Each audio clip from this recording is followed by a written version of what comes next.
Becky and her mom decided to travel to New York City for the holidays. They spent the day sightseeing and arrived exhausted back at the hotel.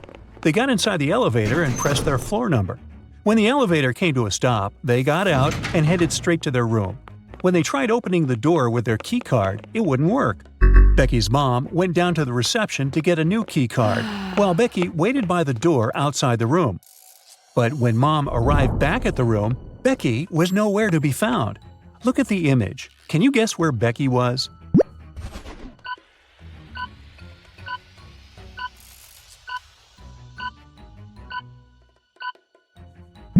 The whole thing was a big misunderstanding. Becky and her mom got off on the wrong floor. That's why, when they tried opening the hotel door with their keycard, it wouldn't work. It took them a while to figure that out, though. Poor things, they must have been really exhausted. Now Amy found herself in the middle of a burning room. There was fire all around her, and she needed an escape route. The room had no doors or no windows. There was nothing to climb or stand on.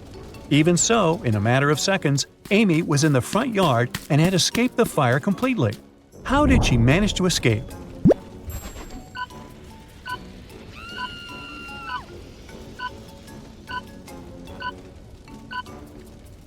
The room had no doors, so she simply escaped through the doorway. A detective got an anonymous email about an upcoming heist in one of Chicago's museums. To stop it from happening, he needed to figure out the month the heist was planned for. The police asked their cybersecurity team to trace down the computers that sent the email, but the sender knew how to protect his IP. All they could find was a combination of symbols. Look at these symbols and see if you can figure out the month the heist is going to happen.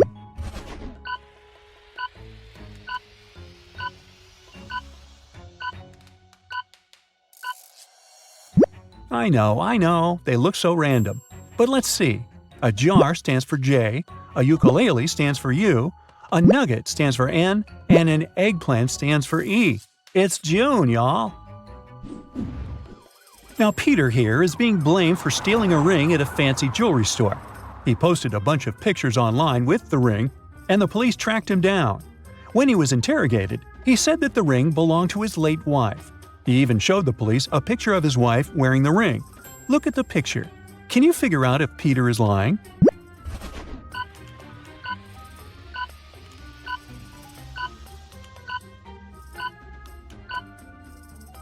Sure, he is lying. I mean, how could the ring fit both his and his wife's fingers? Unless she had really fat fingers. Mr. Finks is a science teacher, and he prepared a challenge for his students. He grabbed 2 bottles and filled them with different types of water. The first bottle was filled with hot water, and the second bottle was filled with normal temperature water.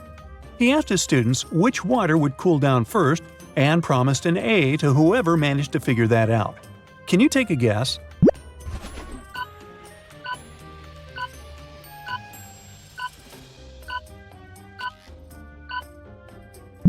The hot water bottle is going to cool down first because hot water has lower density. They have to be cooled down using the same exact method though, like with the help of a fridge, for example. Who knew, huh? Lucy's mom has 3 daughters. Her firstborn is Mandy, a successful entrepreneur. Her secondborn is Sarah, who is just finishing her PhD. Can you figure out who is the last daughter?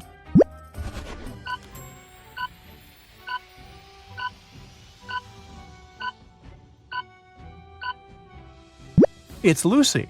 Duh, we started the whole thing talking about Lucy's mom. Dr. Mallory was doing a study with some of his patients. For his next study, he called 2 young boys. First, he collected their data, names, date of birth, height, and weight. Then he put them in a room together. He told them that he would leave them alone for the next 5 hours without anything but a jar of juice.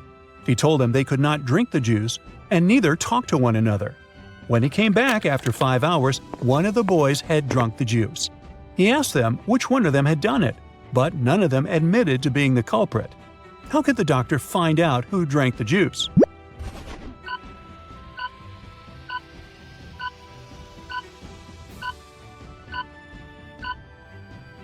Well, that's simple. He could weigh both boys and see if their weight had any alterations. The boy who showed alterations was the one who drank the juice. Ashton, Barbara, and Luke are best friends. Once a year, they get together to do something adventurous. This year, they decided to go skydiving. They boarded the plane and were about to jump. But, uh-oh, someone's in danger. Can you guess who?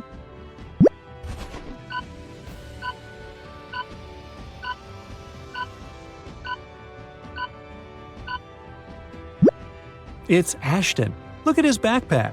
He's wearing a regular backpack instead of the proper skydiving one. He must have gotten distracted when they were dressing up. Taylor hosts a game night at her place every Wednesday with her friends. She prepares beverages and finger food for everyone. That night, she even bought a new set of cards for them to play their favorite game. Every player must draw 2 cards, and then they count who gets the highest sum. But during the first round, they noticed that the number 6 card was missing. They all revealed their cards, and indeed, there was no number 6. After a few minutes, Taylor started laughing, saying she had found the card. Take a peek at the image. Can you guess where the card is?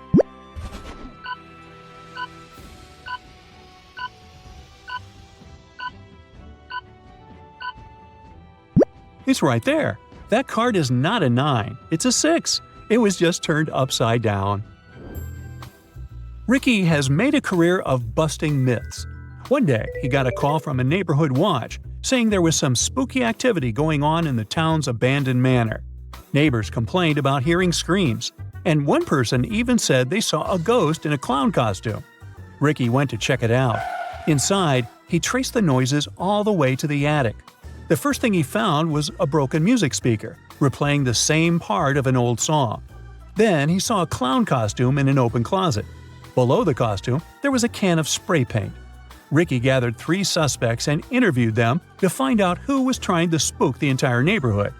Freddie, an independent filmmaker, said he was out of town to shoot a movie. Bianca, a local teacher, said she was terrified of abandoned places and would never put on a joke like that. Gabriel, an artist, said he was putting on his new show and didn't have time to fool around like that.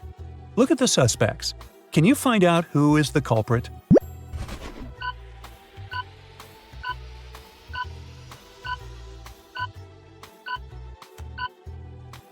It's Bianca.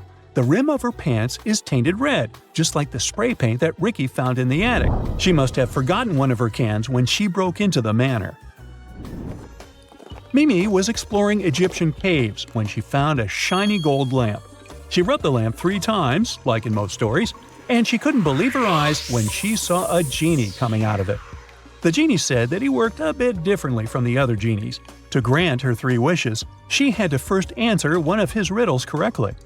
He asked her, if 11 plus 3 equals 2, how much is 8 plus 6 equal to?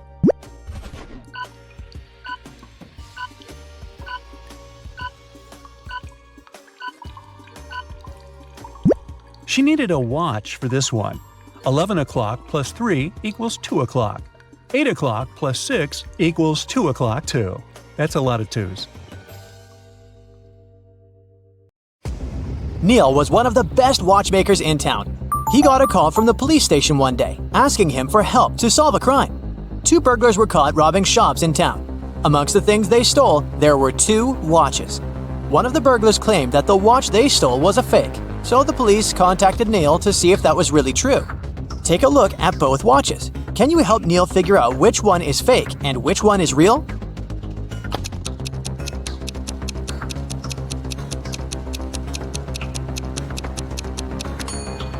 The watch on the left is a fake.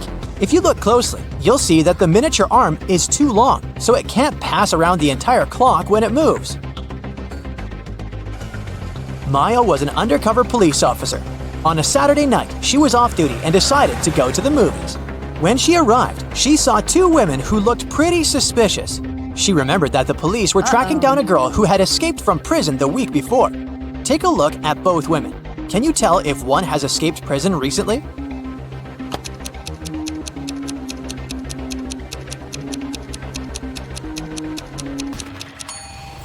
It's the lady on the left. Her prison uniform is peeking through her coat. I mean, she should have at least changed clothes by now, right? Beth arrived at school and one of her best friends showed her a picture. She told Beth that if she got the answer correctly, she would get a week's supply of free chocolate. The friend said that one of the people in the picture wasn't human. Can you help Beth figure out the answer?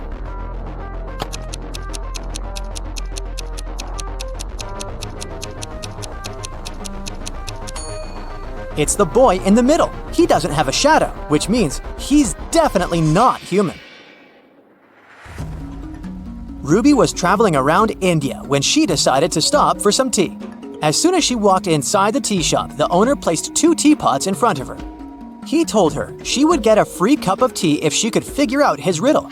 He told her that the first teapot contained enough tea for 40 cups and asked to figure out, just by looking at the pot, how many cups of tea it could carry inside. Take a look at the image. Can you help Ruby figure out the answer?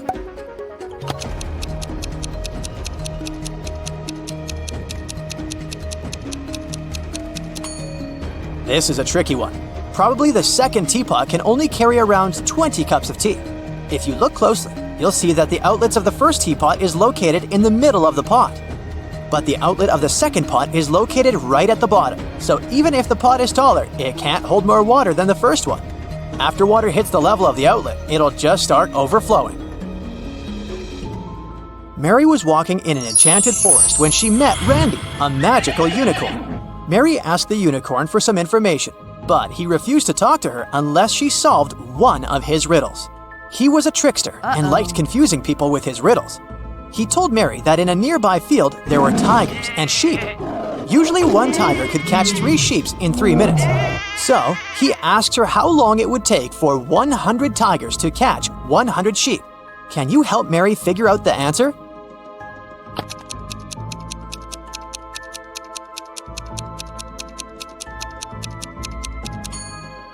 It would still take 3 minutes because each tiger is still catching 1 sheep in 3 minutes. It doesn't matter if it's 3 tigers or 100. The unicorn was surprised by Mary's abilities and gave her another riddle to solve. He asked her to name the 5 days of the week without saying Monday, Tuesday, Wednesday, etc. She also couldn't say whether it was the first day of the week or the last. What do you think Mary answered here?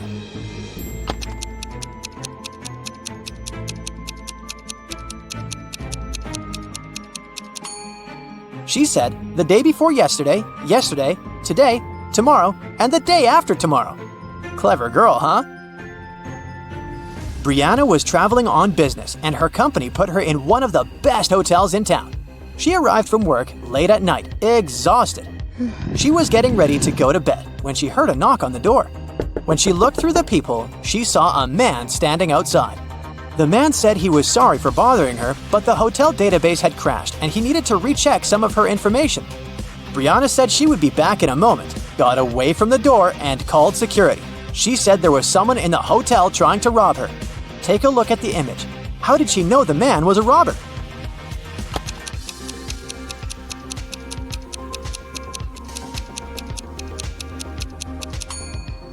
Look at the man's name tag. It's a female name. He is surely not the real hotel manager. Luca decided to throw a party for his best friends. He invited over 20 people to the party, but he only bought 9 candies. He told his friends he would leave the candies inside a pretty little box, and they could each get 1 candy. 9 people took 9 candies, but 1 candy was still in the box. How could that be possible?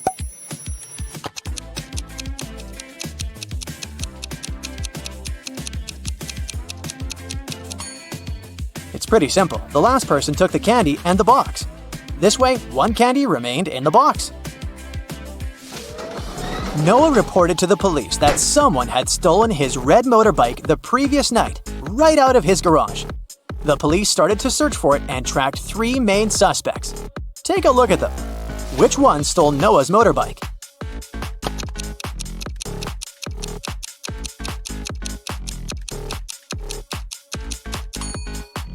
It's this guy on the right. Look closely. His motorbike is painted, but the paint is dripping and one can spot the old red color. He must have stolen it and painted it in a different color so as not to attract any attention. But you caught him.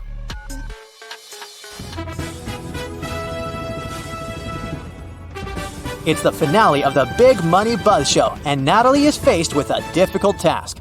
There are 3 fish bowls, each one of them containing a different amount of gold bars inside. If she manages to put her hand inside one of the bowls and take it out, she can keep the gold bar. The first bowl has scalding hot water inside of it. The second is filled with flesh-burning acid. And the last bowl has a couple of venomous scorpions walking around. Which bowl should she choose?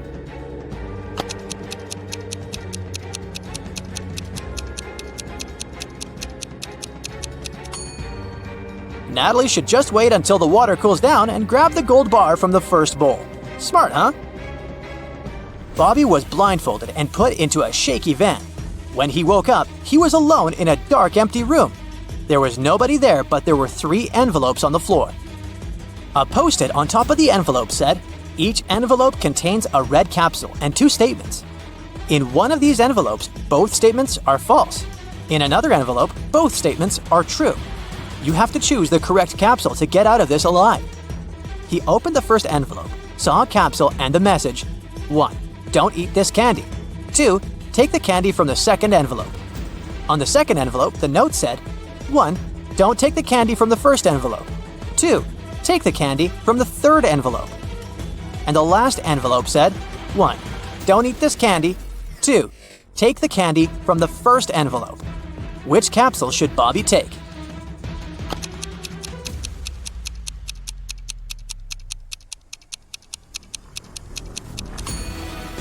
He should trust the candy from the third envelope. Let's see why. The first message of the first envelope is true, while the second is false. Both messages from the second envelope are true. This leaves us with 2 false statements on the third envelope. The manager of a gift shop got a call from the police station. The police told him there was a burglar on the loose. He dressed up as the Joker and was robbing local shops. But since it was Halloween, a lot of people were walking dressed up as the Joker. At that moment, 4 Jokers entered the shop. The manager got suspicious, so he made the people stand in a line while he examined which one of them was the criminal. Take a look at the image. Can you guess which Joker is the real thief?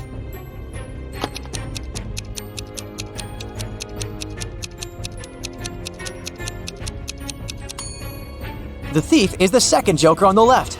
Take a look at his shoes. They're much bigger than the other shoes. He must be hiding something inside of it.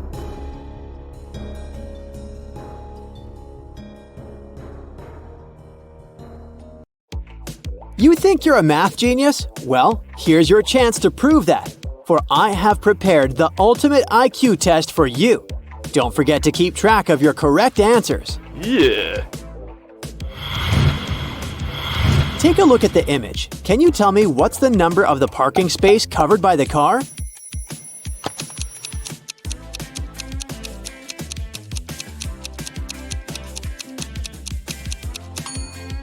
Well, this math question actually requires no math whatsoever. If you flip the image upside down, you'll see that what you're dealing with is a simple number sequence. So, the correct answer is 87.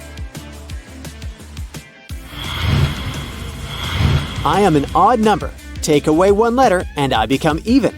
What number am I?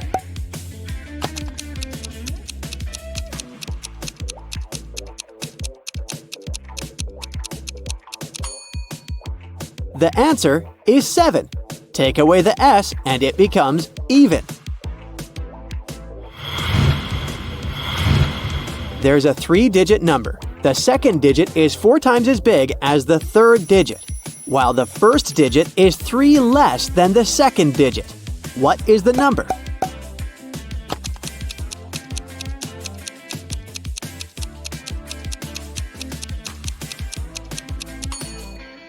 The correct answer is 141.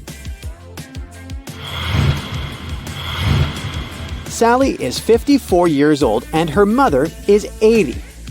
Can you tell me how many years ago Sally's mother was 3 times Sally's age?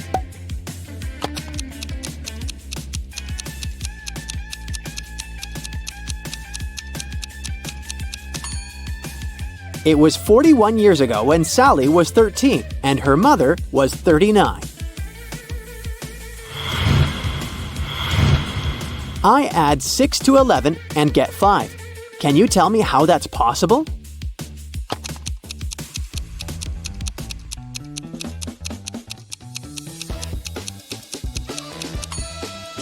Well, you'll need to use your critical thinking skills to solve this rather than your math knowledge and shift your perspective.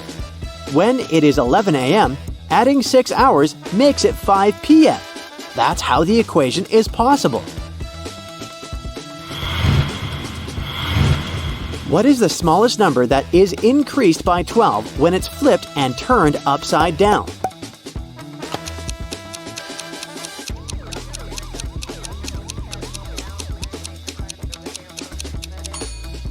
The answer is 86. When it's turned upside down and flipped, it becomes 98, which is 12 more than 86. My twin lives at the reverse of my house number. The difference between our house numbers ends in 2. What are the lowest possible numbers of our house numbers?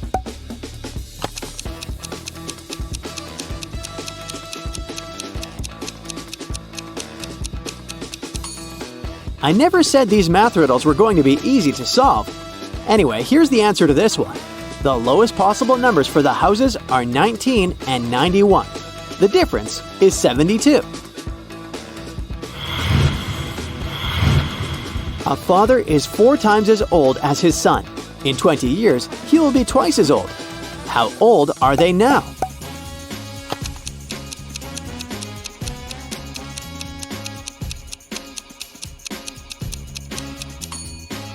The father is 40 years old and the son is 10 years old.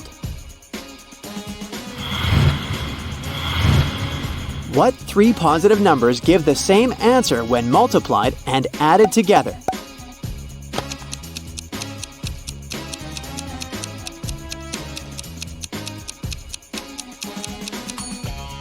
The answer is 1, 2, and 3.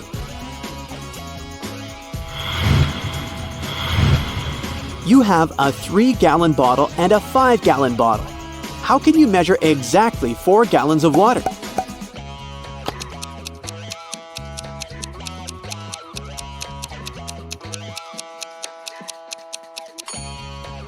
Fill the 3-gallon bottle and pour it into the 5-gallon bottle.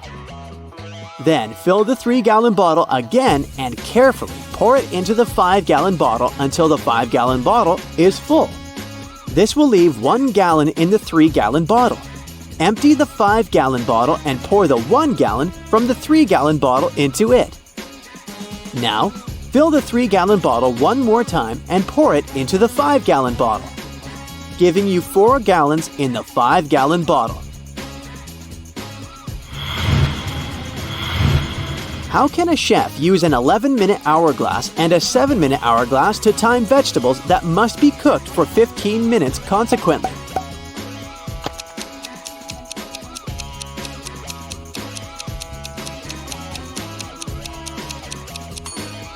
Turn over both hourglasses at the same time, but don't put any vegetables in just yet. When the 7-minute hourglass runs out, put in the vegetables immediately. There will be 4 minutes left on the 11-minute hourglass. When that runs out, just flip it back over for another 11 minutes. That gives you the 4 minutes plus the 11 minutes, which makes 15 minutes.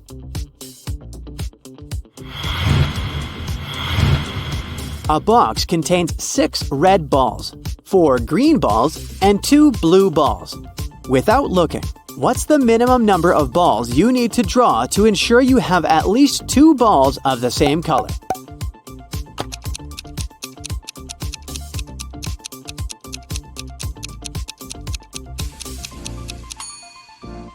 The answer is 4.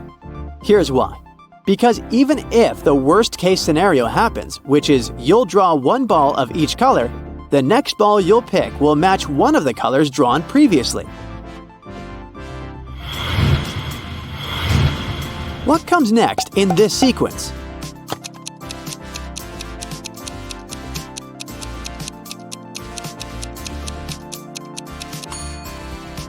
You see, each number in this sequence is generated by taking a square of a natural number, aka 1, 2, 3, 4, and 5, and then adding that natural number itself. For example, the first number in the sequence is the square of 1 plus 1. The second is the square of 2 plus 2, and so on. According to that formula, the next number in this sequence will be 30. You have a set of scales and 8 balls. One of the balls is slightly heavier than the rest, but you don't know which one. You can use the scales only twice. How can you find the heavier ball?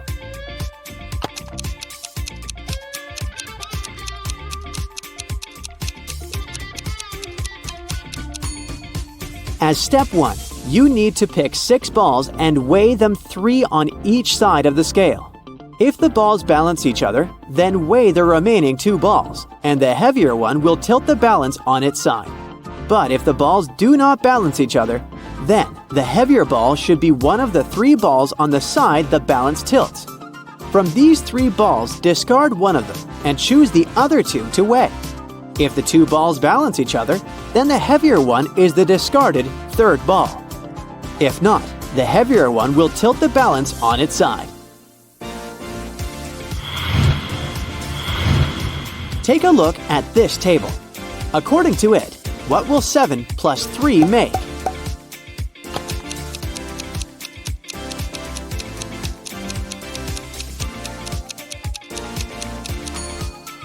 So in these equations, you first subtract the second number from the first number. Then, you put the 2 numbers together without any mathematical operation. For example, in 4 plus 2 equals 26, you subtract 2 from 4, which is 2, and then you add 4 and 2 together, which is 6, and this gives you 26. So, for 7 plus 3, you subtract 3 from 7, which is 4, and then you add 7 and 3 together, which results in 410. A grandmother, 2 mothers, and 2 daughters went to a baseball game together and bought 1 ticket each. How many tickets did they buy in total?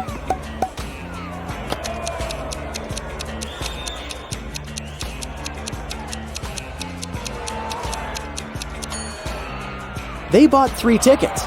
The grandmother is also a mother, and the mother is also a daughter. What can you put between a 7 and an 8 so that the result is greater than a 7 but less than an 8?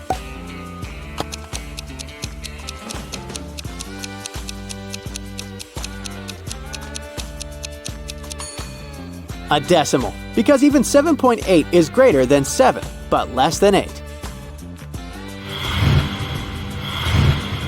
If 7 people meet each other and each person shakes hands only once with each other, how many handshakes will there be in total?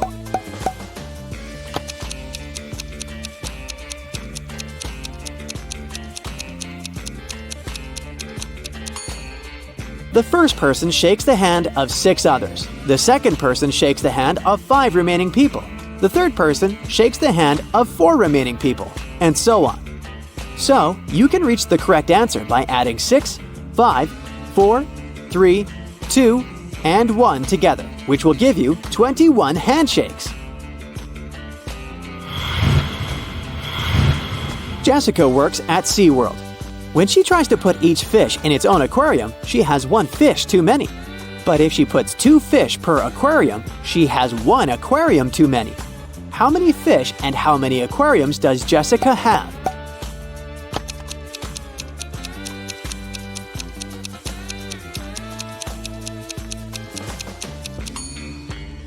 She has 3 aquariums and 4 fish. David is the owner of a clothing store, and he has come up with his own method of pricing items. According to it, a vest costs $20, socks cost $25, a tie costs $15, and a blouse costs $30. Using the same method, how much would a pair of underwear cost?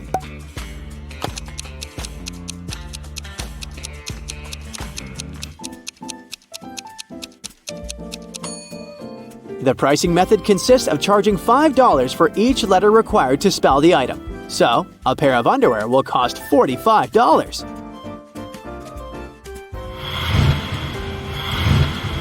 Let's check your results.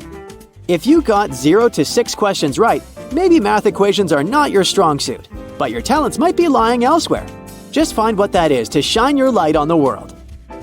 If you got 7 to 11 questions right, it shows that you have potential, but maybe you were just out of your element today. I suggest you try again when you feel like you can concentrate more. If you got 12 to 16 questions right, the Genius Club has saved you a spot. Just practice more and you'll get there in no time. If you got 16 to 20 questions right, my friend, you bow to no one.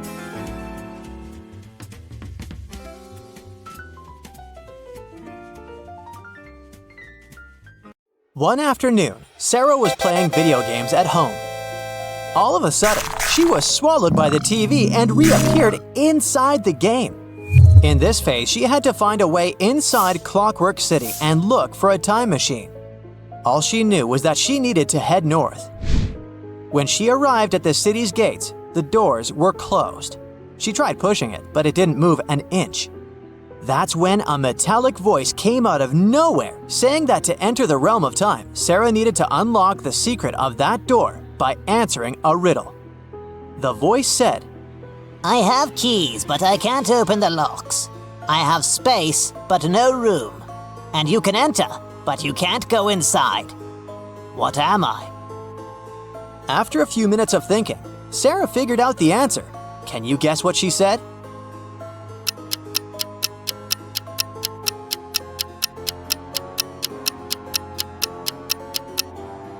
It's a keyboard. They have keys, there is space between them, and you can enter data. But you can't physically go inside it. The huge doors opened and Sarah was inside Clockwork City. There was so much going on that she really got confused.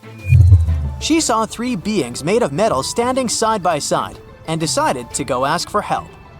She asked them which way pointed towards the north. The 3 beings looked at each other and answered her, one by one. I am Geary. I always speak the truth. I am Crony. I never speak the truth. And I am Timey. I tell the truth sometimes, but I can also lie. Sarah looked even more confused after this. A woman walked by her at that exact moment and told her that only one of them was speaking the truth. Which question should Sarah ask to figure out which one is the most trustworthy?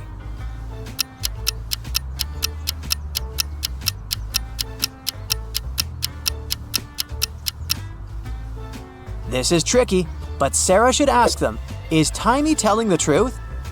Let's see how this could work. If Geary answered no, then Crony would have to say yes, since he never spoke the truth. This would mean that Timey was lying after all, and that the only trustworthy being over there was Geary. Geary pointed Sarah towards north, and she resumed her journey. After walking for hours and hours, Sarah was standing on a crossing. She had to choose between 4 highways. She saw that everyone who was taking the first highway was aging by about 50 years in a few seconds. The people who were choosing the second highway needed to swerve through the laser tags of artificially intelligent patrol robots. On the third highway, people were disappearing into some other dimension.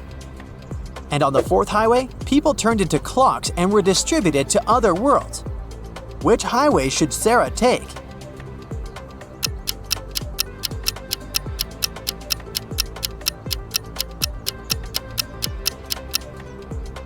The second one. Sure, she needs to face some laser tags, but that even sounds kind of fun, right? On her way up north, Sarah stumbled upon a huge crowd.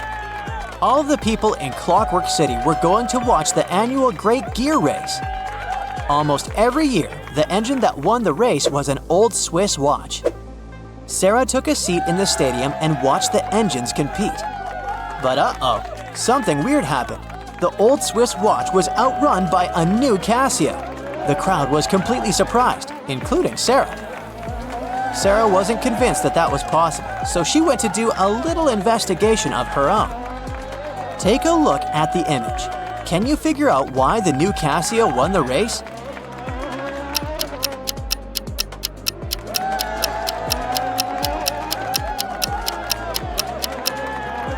If you look closely, the new Casio was running with a super technological rocket engine.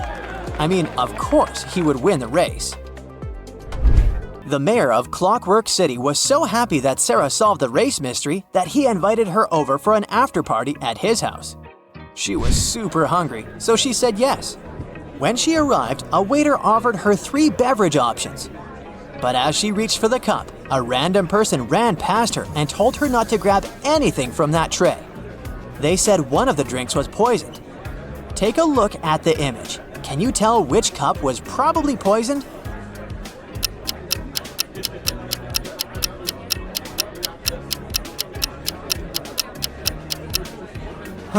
That coffee cup is looking really green, isn't it? That's probably the poisoned cup. Sarah got out of there as fast as she could. She continued on her search for the time machine. After a few hours, she arrived at the entrance of an enormous cave. It had drawings of what looked like a time machine, so Sarah imagined that the object could be inside. But the entrance was locked. The lock asked for a 3-digit entry code. Sarah looked all around the cave to see if there were any hints regarding the code. That's when she found a small brass plate with the following inscription: 479. 1 gear is correct and in its proper place. 513. 1 gear is correct, but it's in the wrong spot. 268. 2 gears are correct, but both are in the wrong place. 695. None of the gears are correct. 742. 1 gear is correct, but it's not where it should be. Sarah took a while to figure out the exact combination, but when she entered the correct number, the doors swung open. Can you guess what she entered?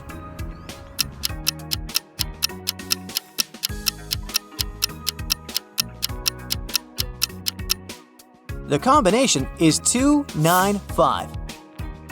She tried a few times before getting it right, though. Now that she was inside the cave, Sarah needed to find where the time machine was hidden. This way, she could go back to her normal reality and hopefully become a millionaire in the process. But before she could move, the entrance of the cave closed behind her. It was pitch black inside, and out of nowhere, she felt someone capturing her. She woke up in a dungeon. The floor beneath her was earthy. It had nothing but a ventilation window way up high, a plate of food, and a random clock. Do you have any idea what Sarah could do to escape?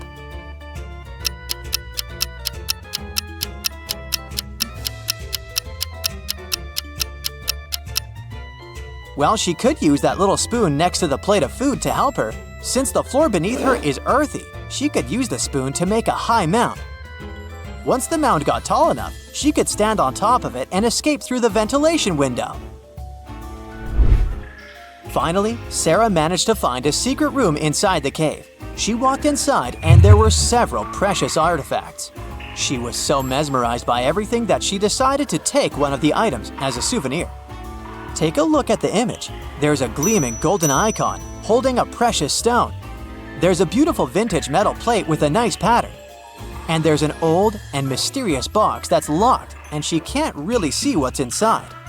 What do you think would be the safest thing for Sarah to take?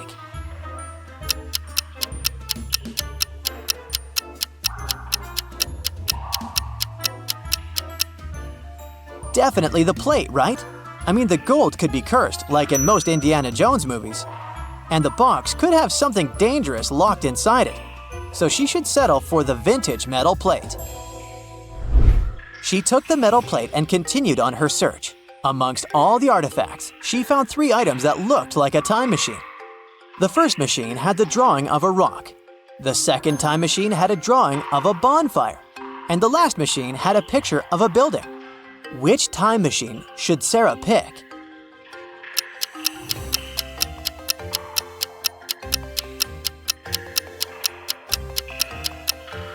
She should pick the third one. The first machine would probably take her back to the Stone Age.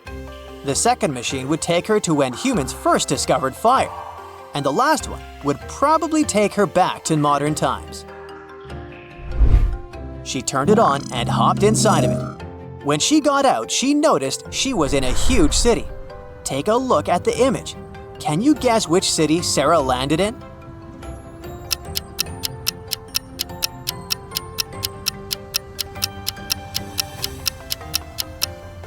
She landed in New York, New York.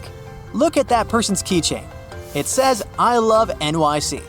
Oh, and that boy's hat also.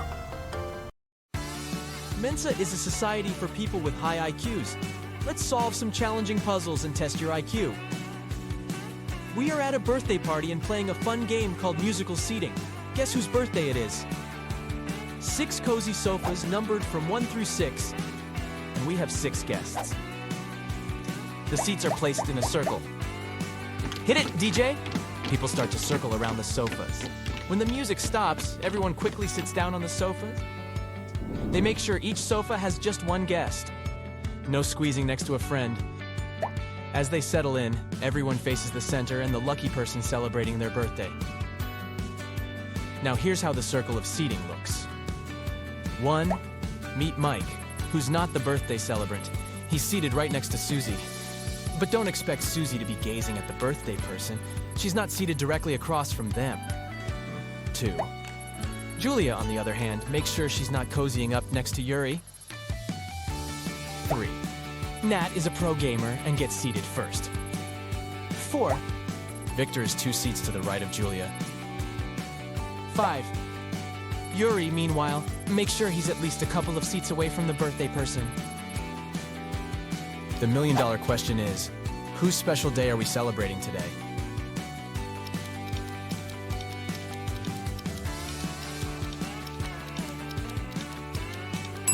It's Julia's birthday.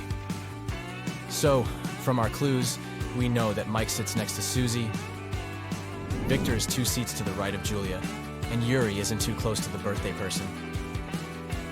So, looking at the circle clockwise, we have Mike, Susie, Victor, another sofa, Julia, and another sofa. Now, considering the second clue, our arrangement is narrowed down to Mike, Susie, Yuri, Victor, Nat, and Julia. Finally, using clue 5 to spot the birthday person, we're left with Julia, Mike, or Nat. But rule number 1 eliminates Mike and Nat, leaving us with Julia sitting on sofa 1, Mike occupying sofa number 2, Susie sitting on sofa number 3, Yuri on the 4th sofa, Victor on sofa number 5, and Nat occupying sofa number 6. So, happy birthday, Julia. Let's move on. A police chase puzzle. Only true detectives can solve this one. We're in a sprawling city whose streets form an infinite grid, crisscrossing in every direction. What's important for us is the main street. It boasts police officers stationed at every 100 blocks. A thief is now lurking in the city's shadows, and our mission is to guarantee they'll run right into the arms of the law forces. There's an important thing to consider. The thief has nimble feet and can dash faster than any officer, but the officers can see infinitely far. Think of these as their superpowers. Oh, and both the police and the thief are in the street at all times. Think about your strategy.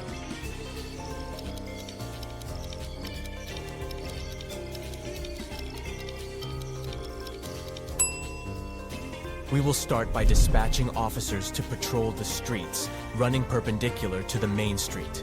This strategic move will allow them to keep an eye on all the streets that run parallel to the main street. With this two-pronged approach, we've got every corner of the city covered, and there's nowhere for our wily robber to hide. Now let's establish some basic terminology. We'll call the streets that run parallel to the main street as avenues, and the ones that run perpendicular as streets. We'll number the streets from negative infinity to positive infinity, creating a neatly organized cityscape. Our operation starts with officers stationed on the main street at streets 0, positive 100, negative 100, positive 200, negative 200, and so forth. To crack this case, we're rolling out a 2-part plan. Step 1. As soon as the chase begins, the officers stationed on the odd hundreds will set off towards street 0. Meanwhile, the officers on the even hundreds will hold their ground. This maneuver ensures that our slippery suspect is confined to a city district that's only 200 blocks wide.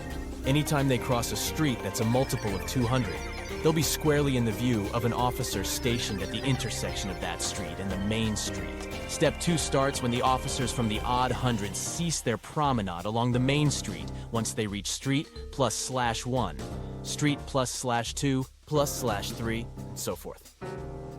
At this point, they'll take a right turn and continue their vigilant patrol. the officers from the positive numbered streets will march in one direction, while their counterparts from the negative numbered streets will proceed in the opposite direction.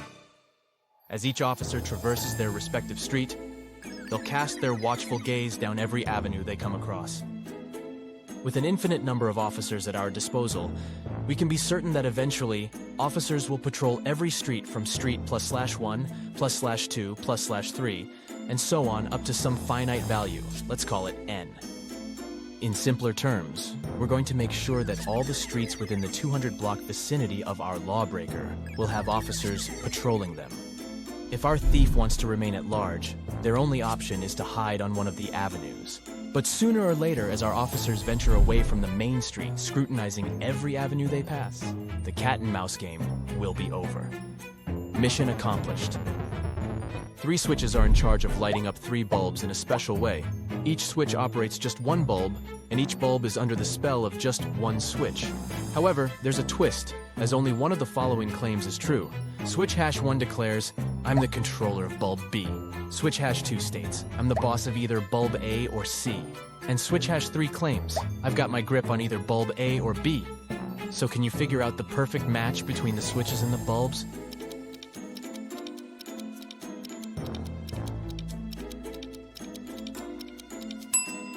If you said switch #1 goes with C, switch #2 gets on with B, and switch #3 pairs up with A, then you solved the puzzle. The key is that only the last statement is true. If the first statement was true, then the other 2 would have to be false. This would create a problem because switch #1 would have to control both B and C. If the second statement told us the truth, switch #2 would control A or C, leaving bulb B in the dark. This isn't allowed. Lastly, if the third statement was true, then switch #3 would control A or B, making switch #1 control A or C, and switch #2 control B.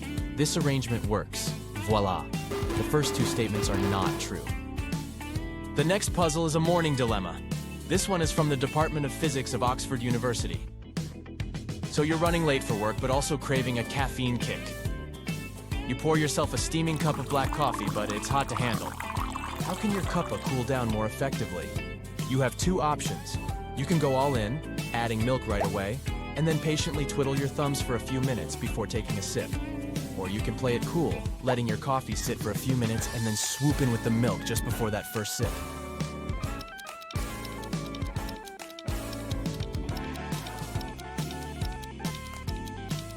The winning ticket is the second option. Here's why. Your coffee starts off hotter than in option 1 when you introduce the milk. The thing is, hotter things have a knack for cooling down faster, thanks to a bigger temperature gap with their surroundings. So, in option 2, your coffee is racing against time, cooling down at a quicker pace. Interestingly, both options result in the same amount of time needed to cool the drink down, but at different rates. Since nearly all these puzzles are from Mensa, let's define this global brainy community.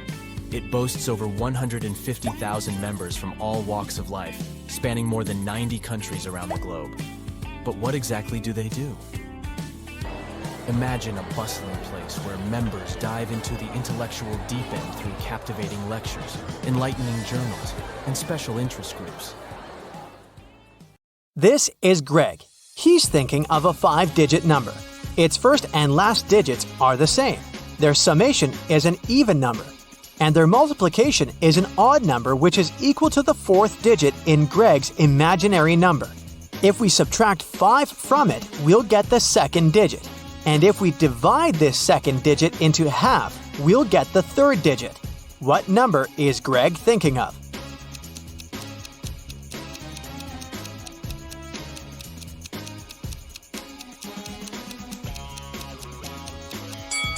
Ready to find out the answer? 34,293. Greg is a reporter for a travel magazine. Today, he enjoys his day off at a beach party. Suddenly, a famous travel blogger, Sergio, shows up at the dance floor. Greg grabs his phone and takes just one picture of Sergio before his battery runs out of power. The next day, he shows this photo at work and receives a promotion. Can you guess why?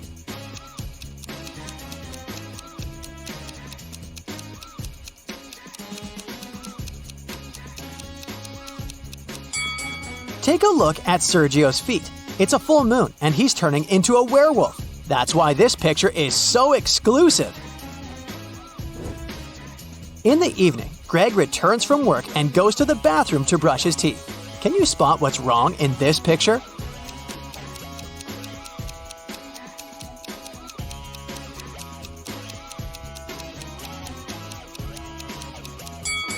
In reality, Greg is holding a tube of toothpaste in his left hand. But in the mirror reflection, he's got nothing in his hand. There is a tree growing in Greg's backyard. It doubles in height each year until it reaches its maximum height within 10 years. How many years did it take for a tree to reach half of its maximum height?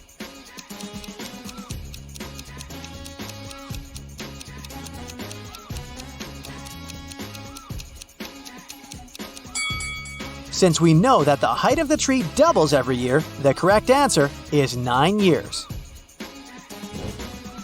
Greg is having a family dinner. Meet his sisters, Bella and Stella. They were born to the same mother on the same day, at the same time, and in the same month and year. But yet, they're not twins. How come?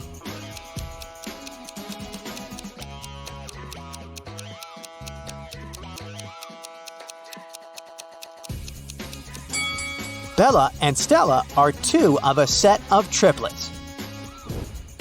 The next day, Greg returns to work and makes a report about two travel bloggers, Jake and Mike. They're hiking in the woods separately. Can you guess who has more chances to survive this night by just looking at these pictures?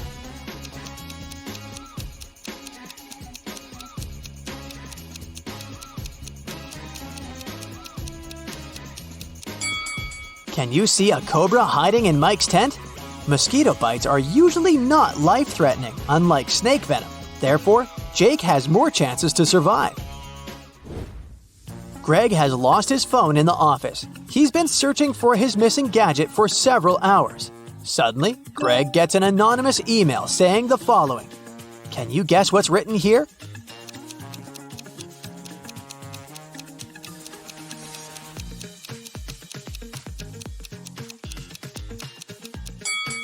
It's just written in reverse order. If you read it from right to left, the message turns into, "Your phone is hidden in the lobby of this building. Bring $300 and I will tell you where exactly."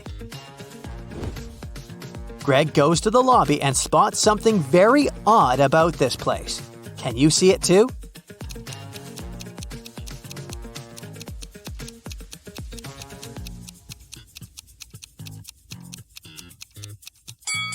Look at the TV. They show different programs in reality and in the mirror. Greg is meeting his friend Kyle in their favorite restaurant, but unfortunately, they're both broke. So they only order free water and one chicken sandwich to share. Greg and Kyle have a great time together and take some pictures. But an hour later, Kyle gets very sick and faints. Doctors find out that he was poisoned. Let's take a look at the pictures that the guys took at the restaurant. Can you spot where the poison was?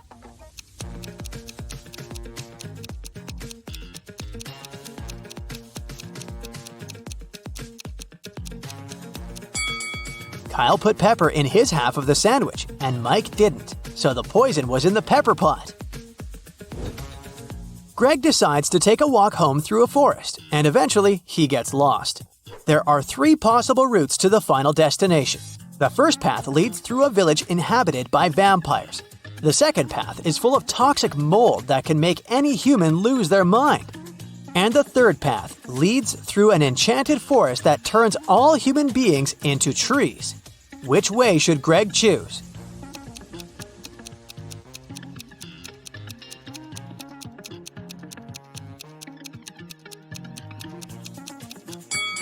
The first option is the safest. It's a sunny day and the vampires are probably sleeping. On the way, Greg meets a goblin. The creature offers him a deal. If you crack my riddle, I'll let you go, but if not, I'll wake all the vampires up and you'll never leave this forest. Greg agrees. Here's the riddle. How can you drop a raw egg from a height onto a concrete floor without cracking it?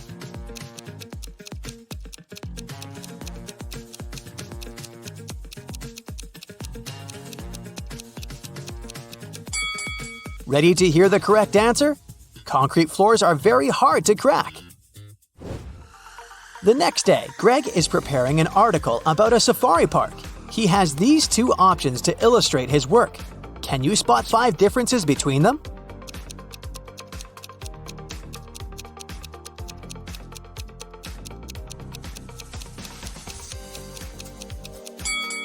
Here they are. And now Greg's task is to find a model for their advertising campaign. He looks through pictures of these 4 models. Which lady is different from the others?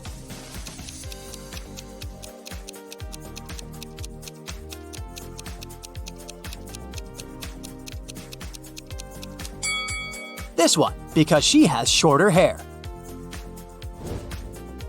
Greg goes to the local food court and purchases some chicken nuggets for lunch. He puts his lunchbox on a table and leaves for a minute to wash his hands and get a fork. Then, Greg comes back and finds out that his lunch is missing. Greg interrogates 3 people nearby. Megan says, I didn't even look at your food. It wouldn't fit me anyway. I'm on a vegan diet. I was taking pictures of my croissant for social media. You can see it for yourself if you don't believe me.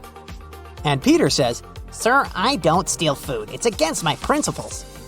After hearing what they had to say, Greg knows for sure who's the thief. What about you?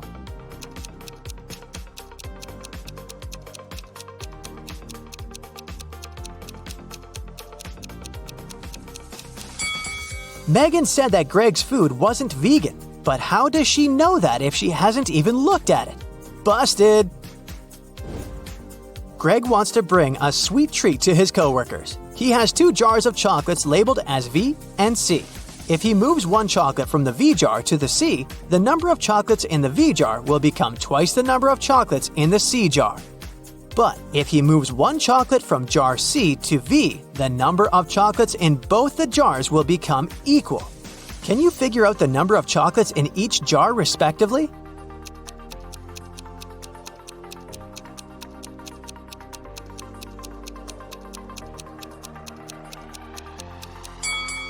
The V jar has 5 chocolates, and jar C has 7. Greg returns to the office and discovers that someone broke his chair. He interrogates 3 coworkers. Will says, I was at a business meeting for the last 3 hours. I've just returned to my workplace and I didn't notice your chair. Fiona says, I took Peter's chair today because someone took mine, but I didn't approach your desk. And Peter says, I spent the whole day at my workplace, but I didn't look around because I had very important work to do. Who's lying?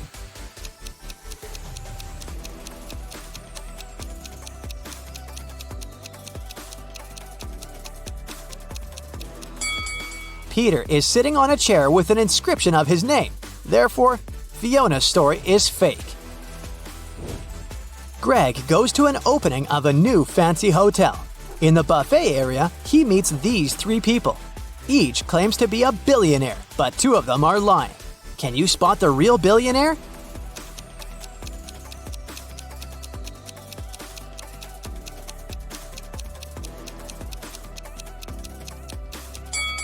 The first lady sneaked a gold fork from the table and hid it in her hair. If she's really rich, she doesn't need to steal cutlery. And the second guy is wearing shoes that are too small for him, so he probably borrowed them from someone else's feet.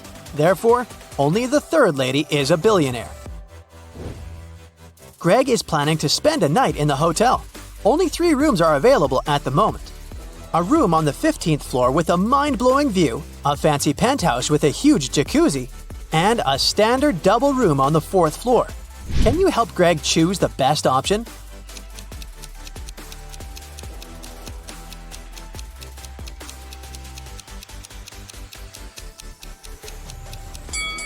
The first option doesn't exist because the hotel is only 10 stories. And there are cracks inside this jacuzzi. It's not safe to take a bath in this room. So Greg should pick the 3rd room. Joshua and Jeremy were going on a hiking trip to Adventure Mountains. They were about to leave their room to catch their train, but there's something wrong here. Can you spot the oddity?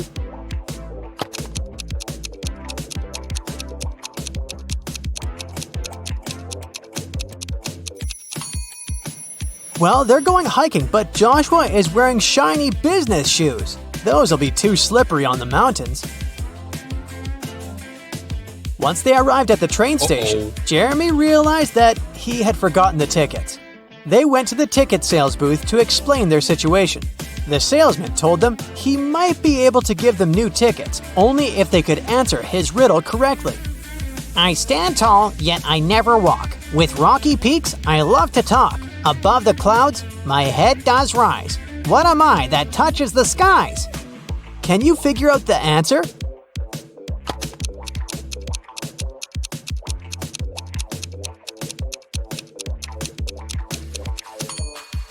It's a mountain. During the train ride, Joshua and Jeremy were enjoying the beautiful scenery from the window. But then, suddenly, Jeremy screamed. Can you tell why?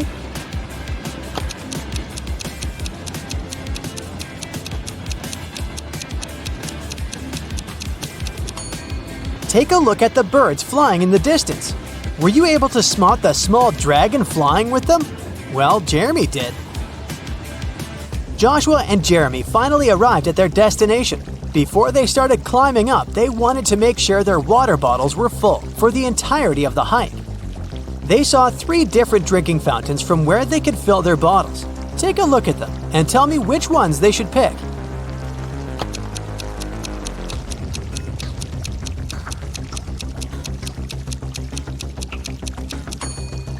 If you look closer at the first fountain, you can see a snake's tongue sticking out in the water flowing from the fountain tap. That's gross. And the second fountain's water has a slightly yellow hue. That's a no from me, so they should pick the third fountain. Jeremy and Joshua were finally ready to begin their hike. There were 3 different hiking trails they could follow. They wanted to choose the longest trail to be able to spend more time on the mountain. Take a look at the hiking trail map. You have 10 seconds to tell me which trail is the longest.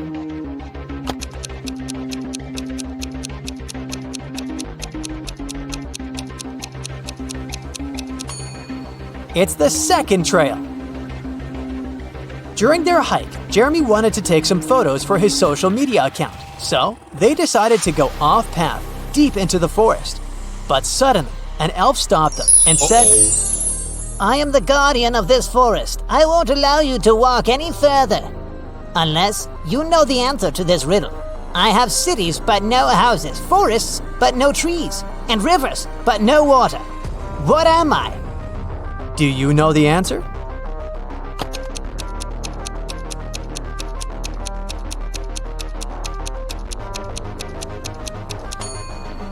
It's a map. It became dark before Jeremy and Joshua could get back on the hiking trail. They decided to spend the night in the forest, just in case. Can you help them pick which tree they should build their tent under?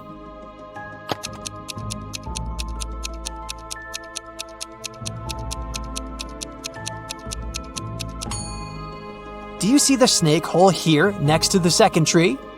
The consequences would be disastrous if they built their tent above it. And as for the third tree, there's a bee's nest on one of the branches, so it wouldn't be wise to pick that one. That's why they should pick the first tree. After completing their adventure and returning to their hotel room, Jeremy and Joshua started comparing the photos they had taken. But Joshua noticed that there were 5 differences in the photos they took at the same place. Take a look at them both here. Can you spot them?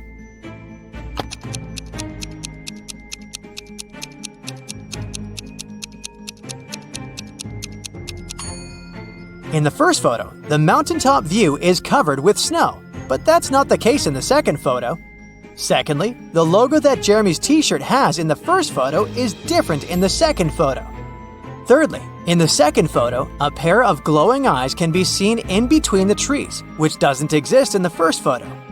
Creepy. As for the fourth difference, in the first photo, Joshua is holding 2 of his trekking poles. But in the second photo, he's only holding 1. And lastly, in the first photo, there are 2 cable cars riding to the top of the mountain.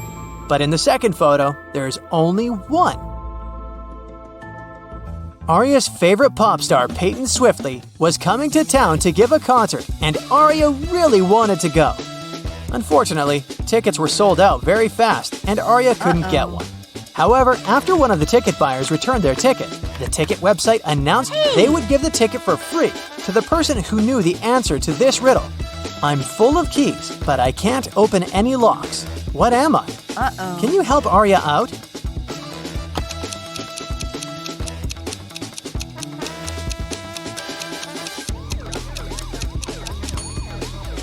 The answer is a piano. Elsa was working at the HR department, and she was going to interview 3 candidates for the company's project manager position. But as soon as Elsa greeted them, she noticed that one of them was not human. Can you tell who?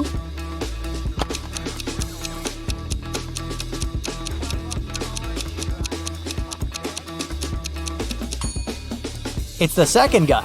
He's not blinking at all. 2 pregnant ladies attended the pregnancy yoga class at the gym. But as they were preparing for the class, the yoga instructor noticed that one of them was actually a robot working undercover to study humans. Can you guess who?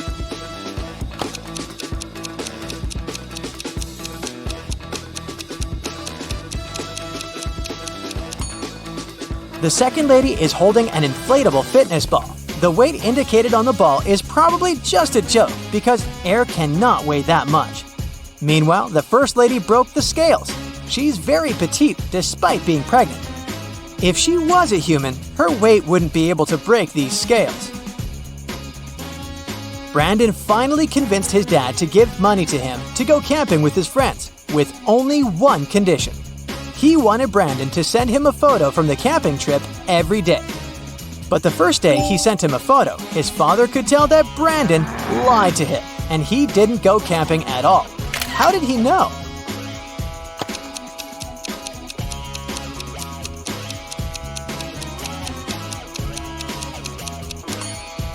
Brandon clearly photoshopped himself because everyone else in the photo has shadows, but Brandon doesn't. It was Annabelle's mother's birthday, and she wanted to place a secret gift in her mother's office as a surprise. But when she arrived there, unfortunately, the office door was locked. But luckily, her mom was kind of forgetful, and that's why she left a note with a hint for herself. Take a look at it. Can you figure out the combination?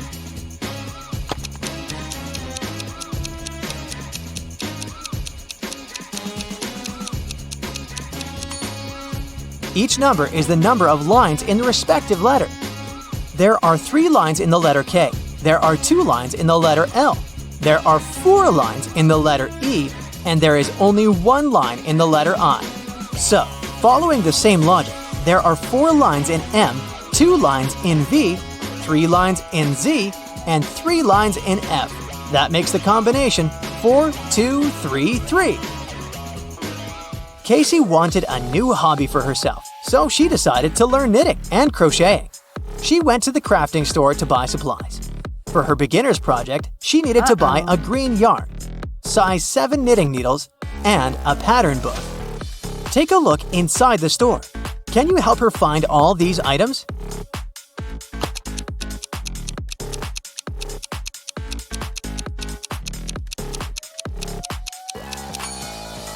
Here's the green yarn, here are the number 7 knitting needles, and here is the pattern book.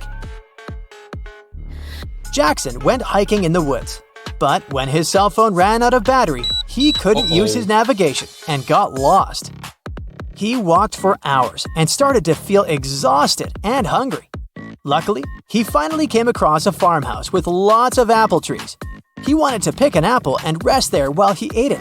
But then, suddenly the owner of the farm stopped him and said, "This is private property. You're stealing my fruits. But I'll let you eat that apple if you can answer my riddle correctly. I can fly without wings. I can cry without eyes. Wherever I go, darkness follows me. What am I?"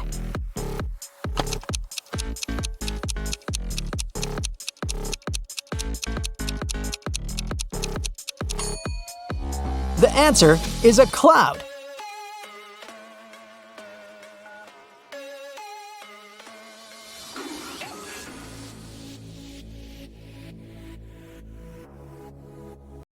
Sarah is a PhD student at UTC. She lives in a big house with 4 other students from her program.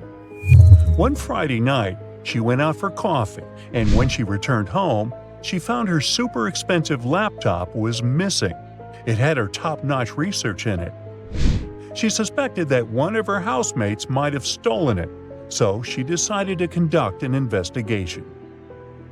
Alex, the oldest of them all, said he had been working in his room all day long and that he had been so focused on his work that he didn't see or hear anything out of the ordinary. Ben, who was one of Sarah's best friends, said he had been watching TV in the living room while she went out and hadn't seen anyone go in or out of the house. And Chloe, Sarah's apprentice, said she had gone out for groceries about the same time Sarah had gone out for coffee. After hearing all of them out, Sarah knew immediately who had stolen her laptop. Can you guess who did it?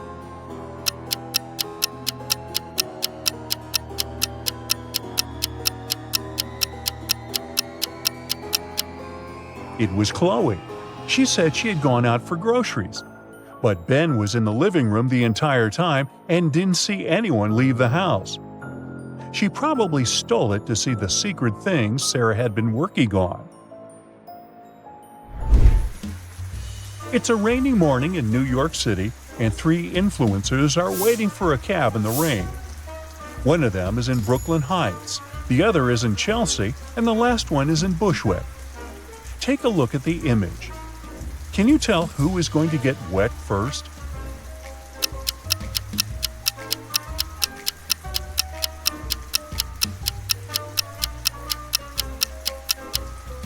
It's definitely the one who is in Bushwick. See how the rain is coming from behind her? That umbrella is not going to help very much. A group of friends were backpacking through Europe during the summer. During the last week of their trip, they decided to go to Italy. They spent the morning visiting ancient ruins, and by lunchtime, they were ready for some pasta. They sat down at a local restaurant and ate delicious Italian food. But when it was time to pay the bill, they noticed their wallets were missing. Since they didn't have money to pay for their meal, the restaurant owner called the police. As soon as the police arrived, they questioned each one of the travelers. "I remember seeing Alice with her wallet before we left the hostel," Emily said. "Well, I did have my wallet with me, but it might have fallen in the last Uber drive we took to get here," Alice said. "I'm sure I had my wallet with me when I got to the restaurant, but I just can't seem to find it now," Jake said. "My wallet was in the bag the whole time, but I just noticed someone opened it and left it open," Lily said. The police officer wasn't sure whether the group of travelers was telling the truth, so he asked to see the restaurant security footage.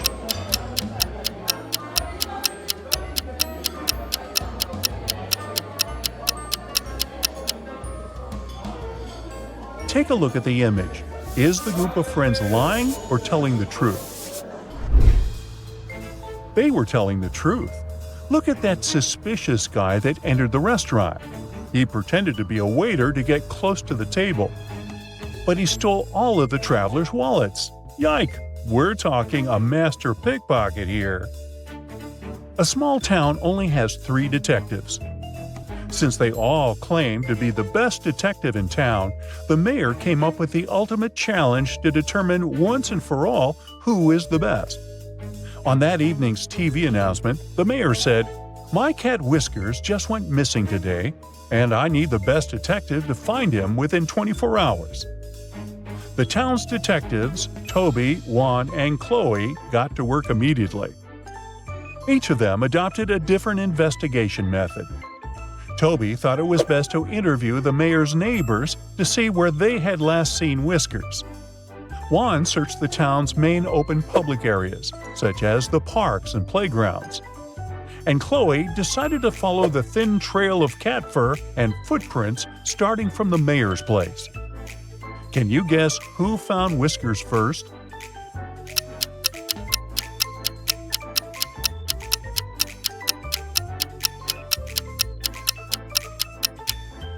It was Chloe. By following the trail left behind by the cat, she found Whiskers a few miles away from the house and won the title of the best detective in town. Liam was a famous engineer working at Gentech Corp. He had recently won an award for inventing an AI-driven robot assistant. One day, he arrived at work and found that his highly secured lab door was open and his robot was missing. His lab was protected by high-tech security devices, so he knew the person who broke in knew what they were doing. He accessed his computer logs and found a sequence of numbers that looked out of place. The numbers were 12, 9, 6, and 5.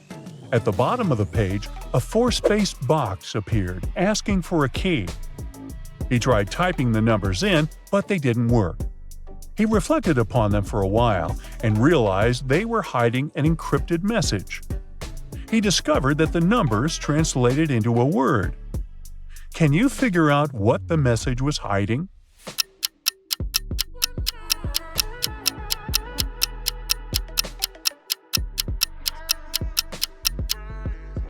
Liam understood that the numbers were referring to a letter of the alphabet.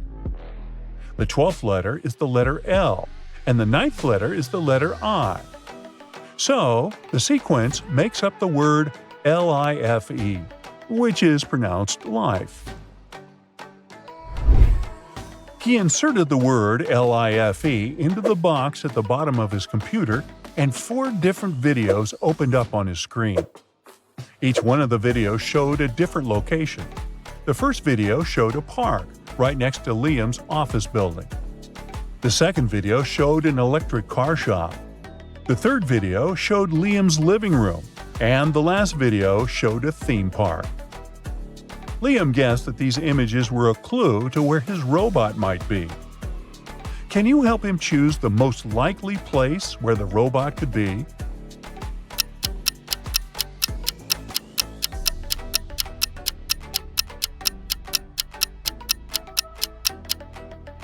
If you look closely, the robot's legs appear in the first video.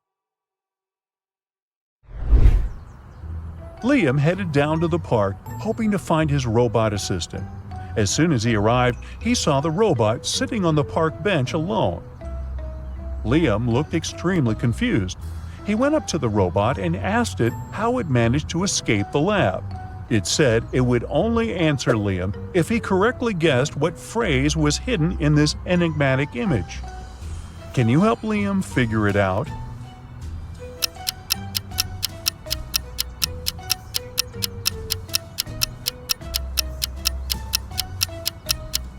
Oh, this sure is a clever robot. The phrase hidden in this image is, "I have my own life." I guess this AI robot was asking for some space of his own, huh? The robot finally admitted he escaped from the lab by himself. Liam was shocked because this was not programmed at all. When he tried entering a command to make his assistant follow him back to the lab, the robot multiplied into 2 other virtual robots. Liam wasn't paying attention at the moment, so he got confused as to which one was the original robot. Can you tell?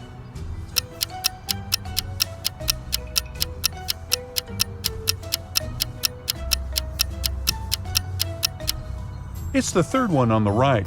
See how the sun reflects on its metal, but not on the other ones? Meanwhile, it was Johnny's 7th birthday, and the family decided to celebrate with a picnic at the park. The entire family was there, including the 2 dogs, Luke and Obi-Wan. During a game of throw and catch, Luke went missing. The family searched the nearby woods but couldn't find their pet. That's when they decided to call the police office. The police listened attentively to each family member's account. The dad said that he had seen Luke chase a squirrel deeper into the woods. Mom said she had heard Luke barking from the riverbank. Emma, Johnny's sister, said she had heard Luke barking from the meadow. Ethan, Johnny's older brother, said he could have sworn seeing Luke head toward the park's old bridge. based on each one of the family members' accounts. Where should the police officer look for the dog first?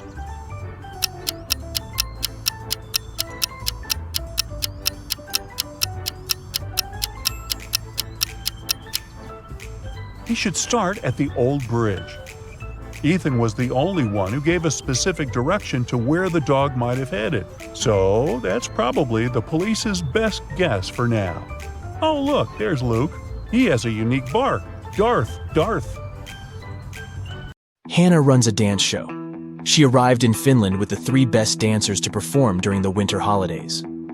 On the first day of the trip, Hannah started to feel really bad and was taken to the doctor. After examining Hannah, the doctor claimed that someone had poisoned the girl. Hannah's manager flew in to interrogate each one of the dancers and find out if they'd had anything to do with what happened to Hannah. Kira said that she and the other girls had left the hotel early in the morning to explore the city. She also mentioned that Hannah had stayed behind to do a conference call in her room. Pam said she had spent the afternoon swimming at the beach, and that when she returned, she noticed Hannah was looking pretty bad. April said she decided to go to the museum all by herself since the other girls didn't want to join her. Hannah's manager noticed the girls' testimonies didn't match, and that it was definitely one of them who'd done it. Can you guess who is the culprit?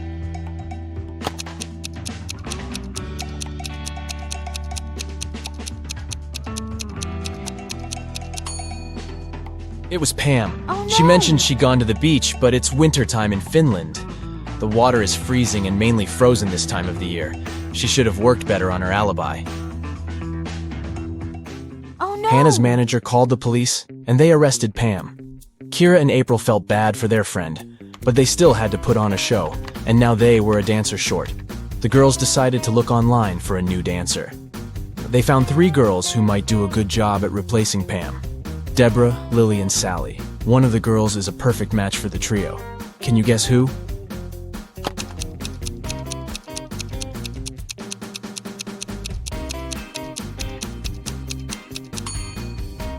It's Sally. Both of the other profiles are fake. If you look closely at Deborah's picture, you'll see that the shadow on the back is not hers. It's definitely photoshopped. And look at Lily's birthday information. If that were true, she wouldn't have been born yet. Keith was a singer, and he was going to perform at Bath's House of Performing Arts. He was taking all of his equipment backstage to get ready for a sound check when a police officer ran into the room. The officer said that one of the actors from that night's show was a runaway criminal. There were 4 actors playing Santa Claus, but one of them was a fake. Take a look at their bags. Can you figure out who the criminal is?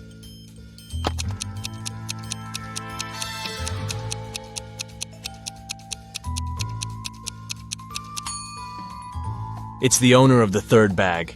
Santa never shaves off his beard, and that guy is carrying shaving cream. He must be the runaway. Becky just bought new augmented reality goggles. She decided to play one of the games available, and this picture popped up right in front of her. These 3 people sure are in some bizarre situations, but which one doesn't make any sense?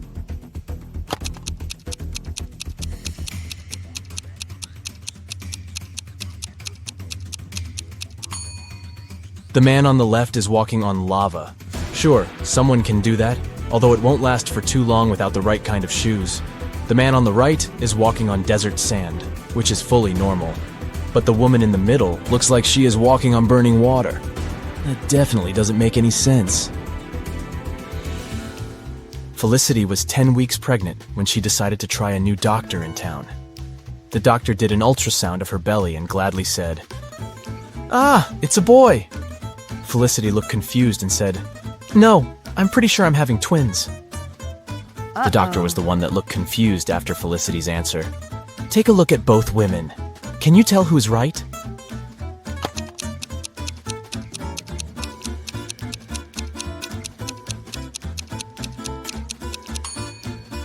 Felicity is right. I mean, take a look at this doctor. She isn't even a real doctor in the first place. She's not wearing proper medical attire, and she doesn't look like she knows what she is doing. Alex watched one too many Indiana Jones movies and decided to go to Egypt to explore ancient monuments. He spent days and days walking underground to try to find something valuable. One morning, when exploring a crypt, he ran into a huge wall full of symbols. Among the symbols, there was an encrypted message. It went like this. Sun plus sun equals sign. Moon plus moon equals sign. Wave plus wave equals sign. Can you help Alex figure out the encoded message?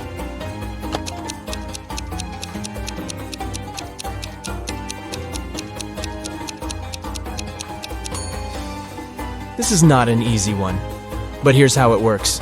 Sun has 3 letters, moon has 4 letters, and waves has 5 letters. So the encrypted message is the number sequence. 6, 8, 10. Way to go, you. Take a good look at this image. Can you tell who is smarter?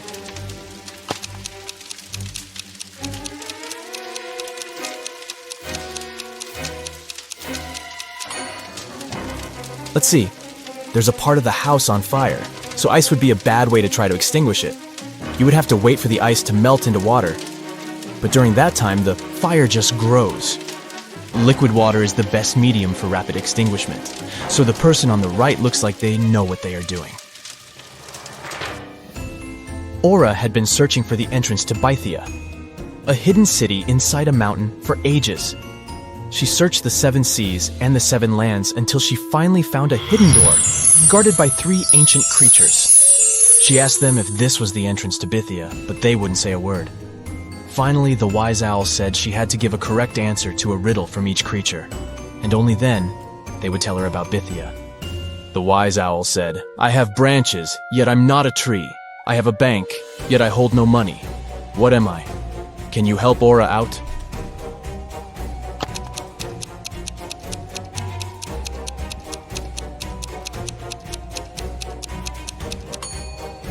The correct answer is a river.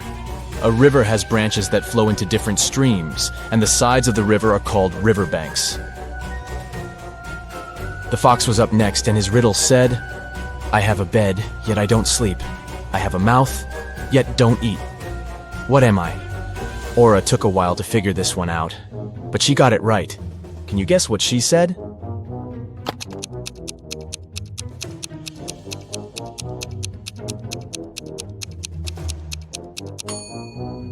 It's an oven, duh. Pretty obvious now that you think of it. Up next was the deer. He said, "I have a face, yet no eyes to see. I have a tail, yet no ability to wag. What am I?" Do you know how to answer this one?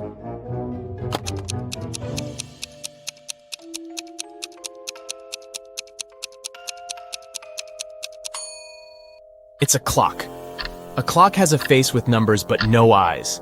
And it has a tail that we call a pendulum, but it doesn't wag like an animal's tail. The wise owl opened the door and showed Aura that there were 3 pathways leading to Bythia. She should choose the correct one, otherwise she would get stuck in this in-between place forever and would never be able to get out. Take a look at the pathways. Which one should Aura choose to complete her journey?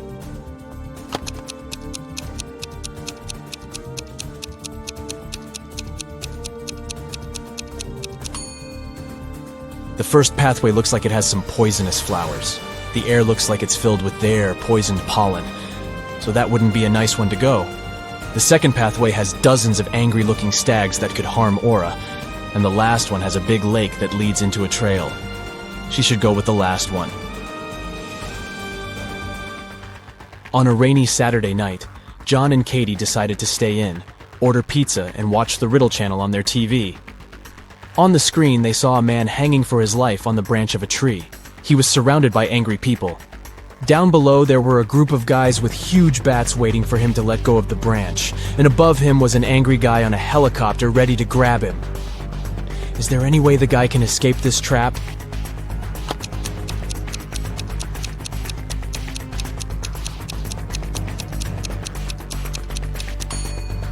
He should throw the bat that's in his pocket to the floor, aiming at the group below him.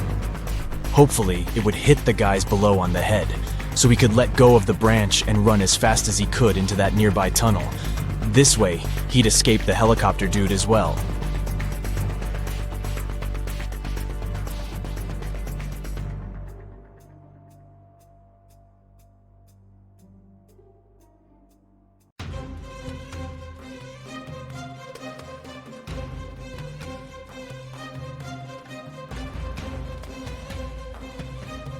Yeah. Hey, my dear detective, I need your help today. Or rather, not me, but Gemma. She works as a manager at a large supermarket, and one morning, she receives a strange message. There's a thief among your customers. Beware. Oh, Gemma no. runs out of her office and sees 3 people who look suspicious. Can you help Gemma figure out who the real shoplifter is?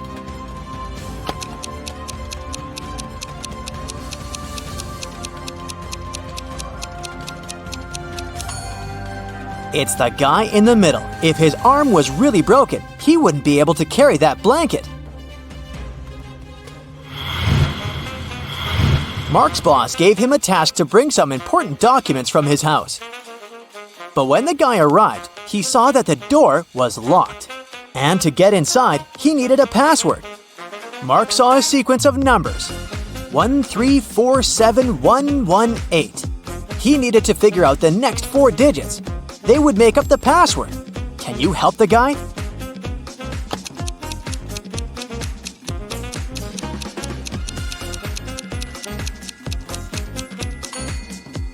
One and 3 together gives us 4, which is the next number. 3 and 4 are 7. Here it is. 4 plus 7 is 11. Then 7 plus 11 is 18. So the next digits are 2 and 9. 29. Since that's what you get when you add 18 to 11. And 18 plus 29 is 47. So the password is 2947. Detective Lars was chasing a criminal who had robbed a jewelry store. But the criminal managed to hide in a women's clothing store and put on a female outfit. Can you help the officer find the thief among these ladies?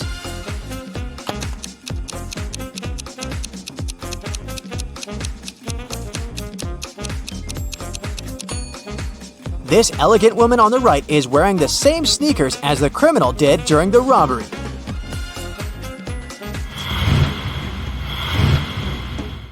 Lauren was an archaeologist exploring ancient pyramids.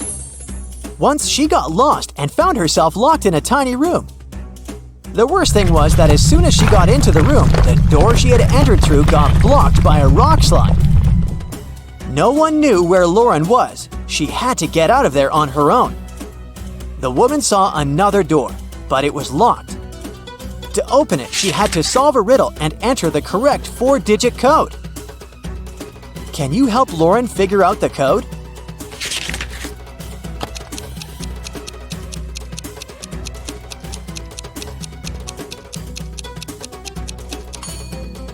Each digit of the code is the number of letters in the alphabet that stand between the letters in the riddle. So, we've got 5, 1, 3, and 9. That's the code Lauren needs to enter. Now let's check how attentive to detail you are. How does this colorful cube look from above?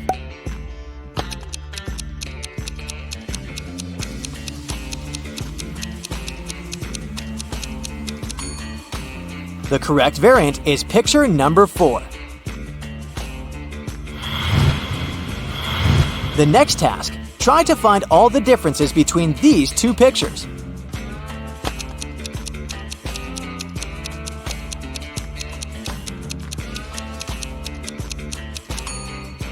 If you found 3 differences, congrats! Even Sherlock Holmes would be jealous of your attention skills.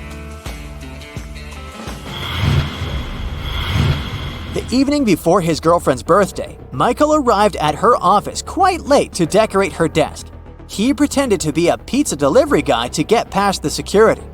But when Michael finished with the decorations, he realized that the building was closed. But the worst thing was that all the guards had already left. If the guy just opened the door, the alarm would go off and the police would arrive right away. Michael found a locker with a few tangled wires inside. One of them turned off the alarm, another was responsible for fire detectors, and the last one turned the cameras off. Which wire should the guy cut?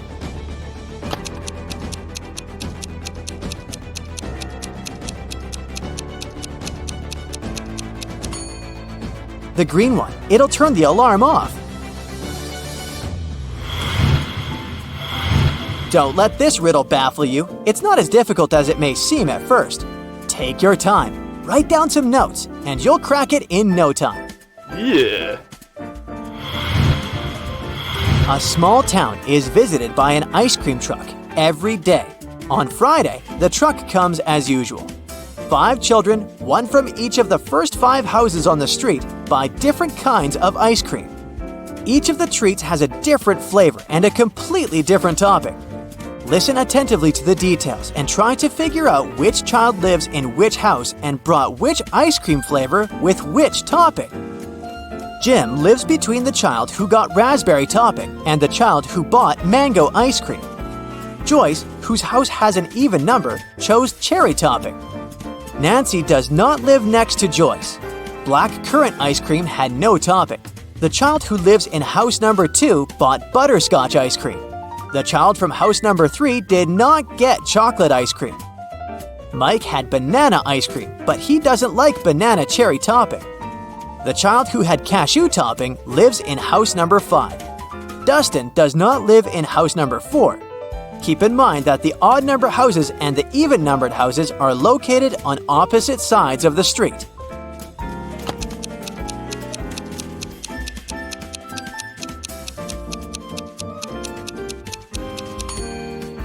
So, here's the answer. Jim lives in house number 3, and he bought blackcurrant ice cream with no topping.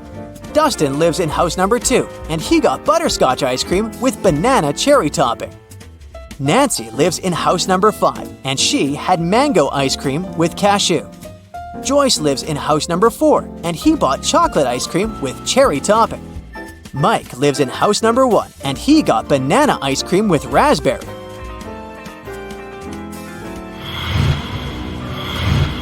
A long time ago, a king ruled the great kingdom of Trojan House. As part of the renovation of the kingdom to meet new security needs, he asked his chief architect to create a new construction plan.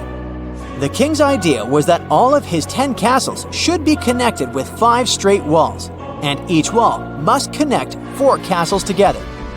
He also told the architect that at least one of the castles should be protected with walls from all sides. The architect could not come up with any solution, but he suggested the best plan he could think of. Here it is. Can you find a better solution?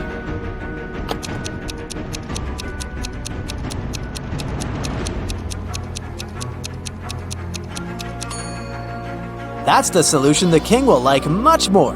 As you see, in this case, not 1 but 2 castles are protected from all sides. 12-year-old Adam knew his older brother Philip, who was 20 years old, got some money for his birthday. But however hard Adam tried, he couldn't find it. One day when Philip was away, the boy sneaked into his brother's room. There was no money, but Adam found a map. His brother had hidden his cash in the garden. Adam followed the instructions to a T. 10 steps to the left, 15 to the right, then 8 straight ahead. It must be here. The boy started to dig. He wasted 2 hours and still found nothing. Did Philip trick his brother?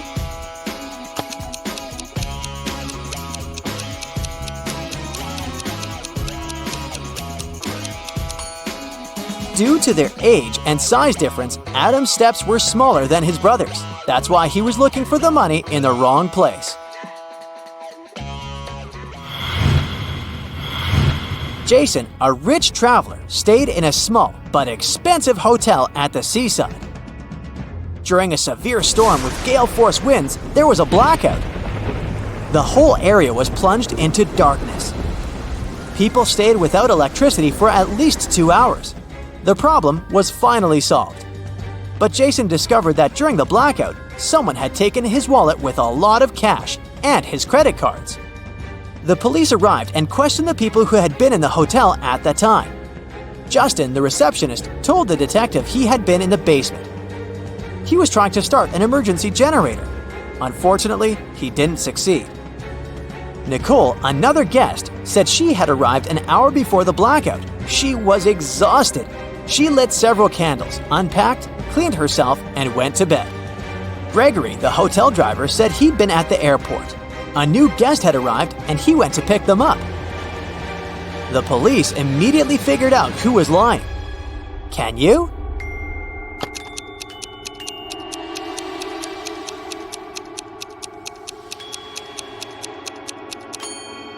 The blackout was caused by a bad storm, and planes don't fly in such windy conditions.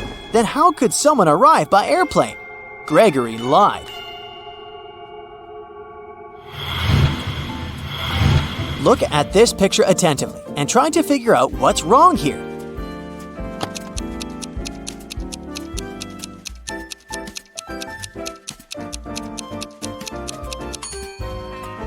That elderly lady is watering her plant with milk.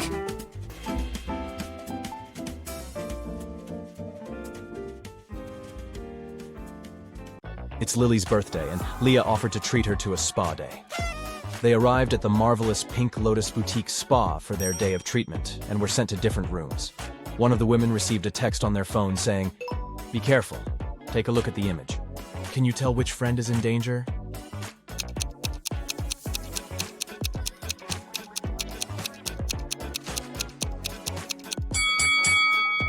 It's Lily. The drink on that waiter's tray is definitely poisoned. She should get out of that place as fast as she can. Hello. Jonah woke up in a different timeline. Normally, he was a straight A student, but in this reality, he was a pretty bad student. His teacher put him in detention to see if his grades would get any better. During detention time, he had to solve some puzzles. For each puzzle he solved, he got points that would help him raise his grade. His first task was to find the difference between both images. He only had a few seconds, though. Can you help?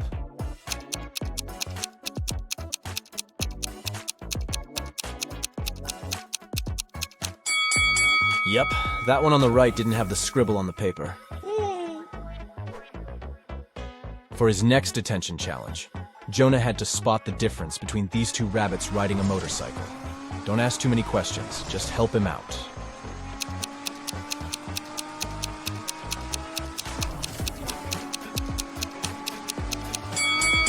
Yep, it was the helmet all along. Dana is a swimming champion preparing for her competition on Monday. 24 hours before the big day, she disappears. Nobody can find her. Her mother calls the police and asks them to investigate the crime, and they come up with 3 suspects. All of them are swimmers. Hannah says she hasn't spoken to Dana since their last practice. Ashley explains that she invited Dana for lunch on Saturday, but Dana refused because she was getting her hair done for the competition. And Melanie says that she spoke to Dana the night before. Dana told her that she was feeling anxious before the race. One of the swimmers is lying. Who is it?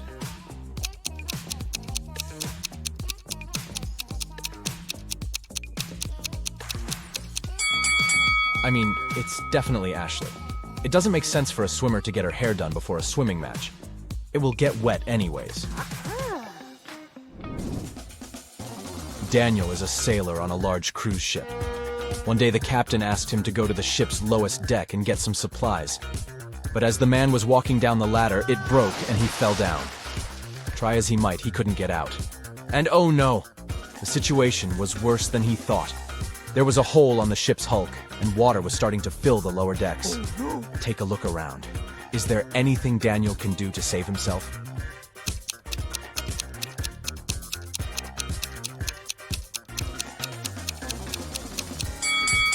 Yep, he could put on a life jacket and wait for the water to fill the lower deck. He will simply float upwards, and then he can climb up those stairs again. I mean, if that ship doesn't go all Titanic, right? Yeah. Amelie was exploring her grandmother's closet when she came across something spectacular. A time machine. She set the date back to the 16th century and pressed go. She spent the day exploring a local market, but people kept looking at her differently. One man came up to her and said he knew she was a time traveler.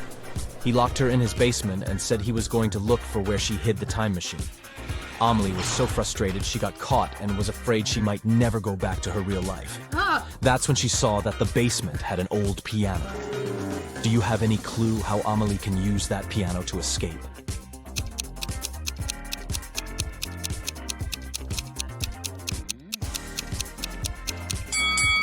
That's a tricky one, but she should play it until she finds the right key. You decided you needed to go on an adventure, so you packed your backpack and went hiking the Appalachian Trail. The thing is, since this was your first hike ever, you planned poorly. Your water only lasted for a day, and you needed a refill. Oh, no. There are 4 sources of water before you: a pond, a lake, a juicy cactus, and a stream. Which one should you drink water from?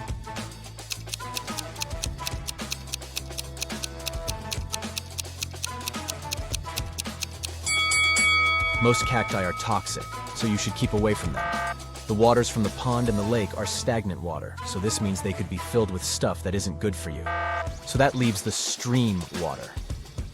Way to go, you. Oh, yeah. It's getting rather late, and you realize you're lost in the middle of the forest.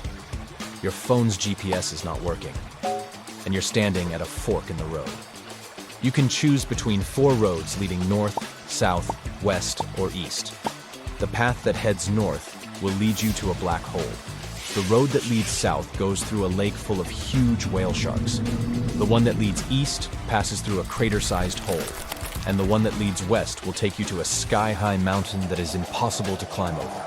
Which way will you choose?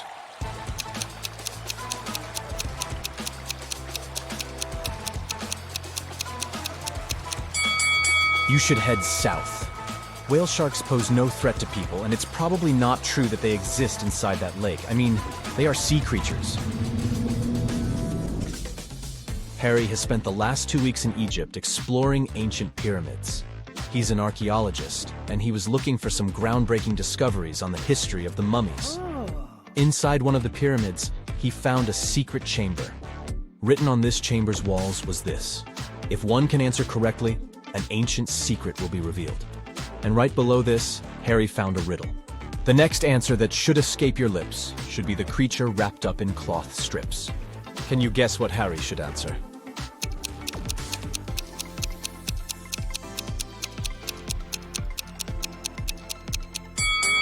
Mummy! He should simply say the word mummy. Tom escaped from prison by digging a long tunnel in the floor of his cell. He had been crawling through the underground tunnel for 3 hours when he saw that the main tunnel was divided into 3 smaller ones. The first tunnel was on fire. The second tunnel was home to a nest of venomous snakes, and the third tunnel was filled with explosives. Which tunnel should Tom take to continue his prison break?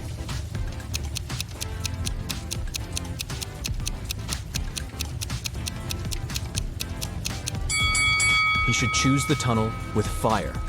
He can put the fire out with the dust from the ground and make his way to freedom. Yeah! Sierra wanted to go to her favorite band's concert, but she didn't have enough money to buy the tickets. Her local radio station was putting on a contest, and the winner would get tickets to the show. All she had to do was answer their riddle correctly. She called the radio station, and they asked her, "Every night I'm told what to do, and each morning I do what I'm told. But I still can't escape your scold. What am I?" Sierra won the tickets. Can you guess what she answered?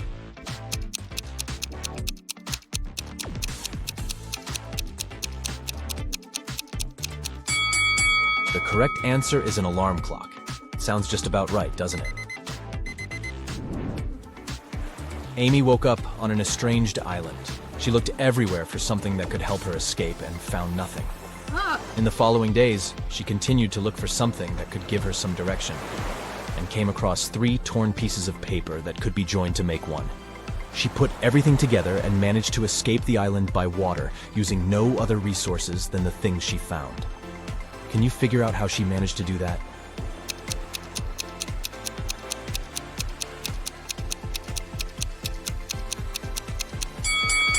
This one is tricky. Nothing was the name of the boat she found abandoned on the island. Ooh. Then she found torn pieces of paper that together made up a map. The map helped to guide her to the nearest inhabited island, and the boat helped her get out by water. Yes! Mirabelle walked into her father's deli and asked for a sandwich to go. When she looked to her right, she noticed something extremely out of the ordinary. Take a look at this image. Can you tell what it was?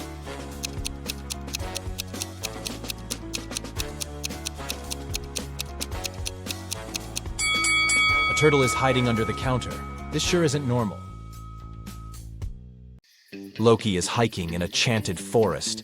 Suddenly, he gets into a magic trap. A wicked wizard, whose name is Olaf, offers him a deal. I'll set you free if you manage to crack all my riddles. First of all, organize these objects in order of invention. Olaf shows Loki a wheel, a lighter, a vase, a bow, and a light bulb. Can you help him put them into the correct positions?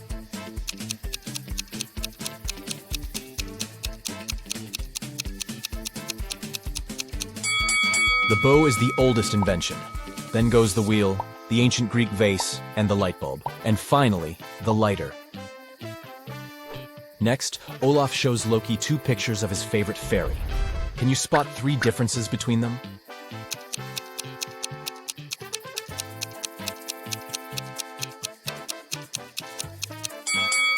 Here they are. The next task for Loki is to guess a word. Even when it passes in front of the sun, it doesn't cast a shadow. What is it?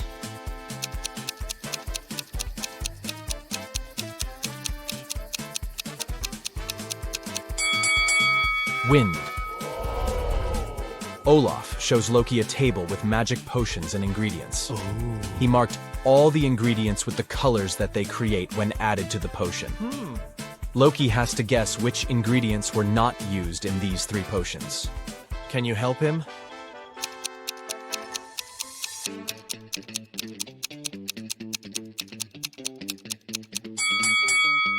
We need red and yellow for the orange potion. For the blue one, dark blue and white. And for the dark green potion, we need green and black. So the extra ingredient is the pink one. Yeah. Loki cracks the riddle, and Olaf asks the next question. What stones will you never find in a river? Do you have any clue?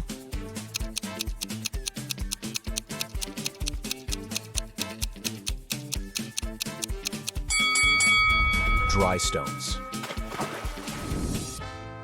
The next task for Loki is to serve the wizard's girlfriends. Roxanne says, I don't want my cocktail to have any yellow fruits or berries. Sabrina says, I want my drink to have an ingredient that starts from the first letter of my name. And Cassandra says, I don't want any green or red ingredients in my drink. There are 3 cocktails in the fridge at the moment. Can you help Loki distribute the drinks among the ladies?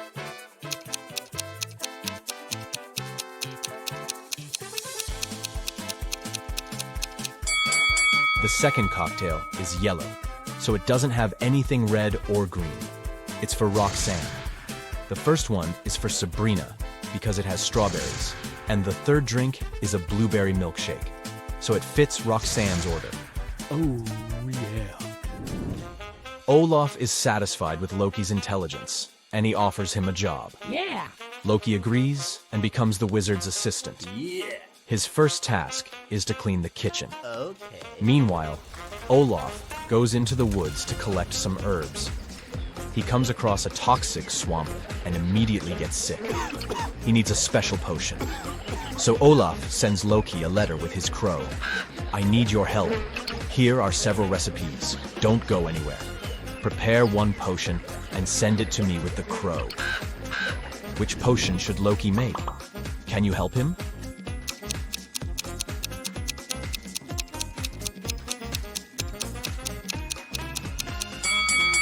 Olaf says that Loki shouldn't go out, which means he can only use the ingredients that they have in the house. So Loki can't cook the first and the third potion. As for the second one, all the necessary ingredients are in her kitchen. Olaf gets better, but he still needs to stay in bed. So he sends Loki to the pet shop. The task is to buy a new cat. Olaf wants it to look like the cat that lived with him before.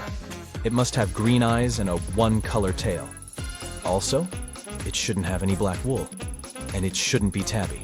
Can you help Loki find the right cat for Olaf?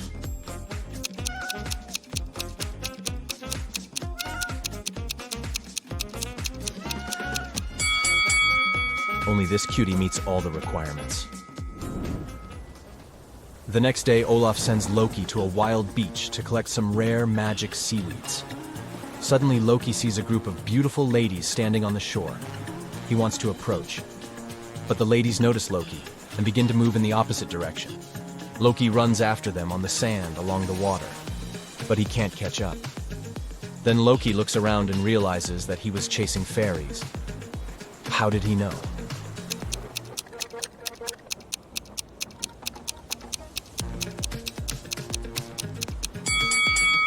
Loki ran after those ladies on the sand, but he can only see his own footprints. The fairies were flying.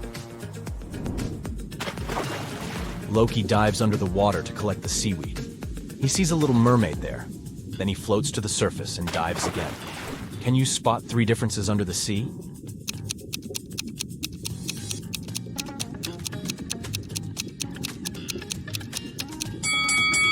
Here they are. Olaf's daughter, Salma, is a talented young witch. She likes getting into trouble. And this time, she was put in jail. Loki comes to the police station to rescue her. He pays bail, and the police officer is going to release Salma. One of these ladies is about to be free. Can you guess who?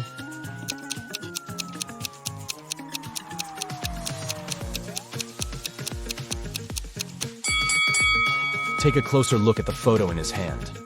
Salma has brown eyes, so he should release the second prisoner. Loki and Salma should go back to the wizard's house, but the enchanted forest has many unexpected surprises. There are 3 possible routes they can take. There's a fire-breathing dragon sleeping in the first passage. There's a young magician hanging out on the second road. He hates all women, and he turns them into stones every time he meets them. And the third road runs through a toxic lake. Breathing its vapor is fatal for any living being. Which way is more or less safe?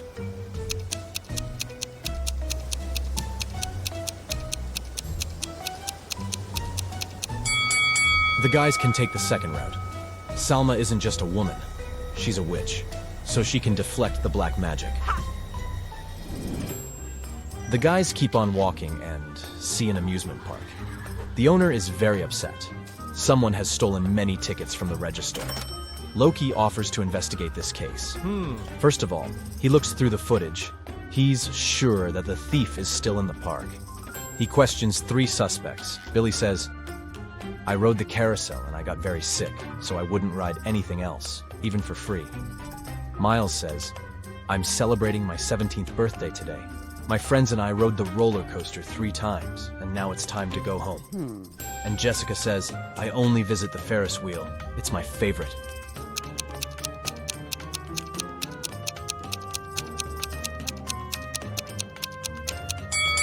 Miles has tricked Loki. He's too young for the roller coaster. There's a sign. People under 18 years of age can't ride it. Loki and Salma continue on their way and find 3 apple trees. Salma wants to pick some apples for a magic punch, but only one of the trees is safe. Can you guess which one?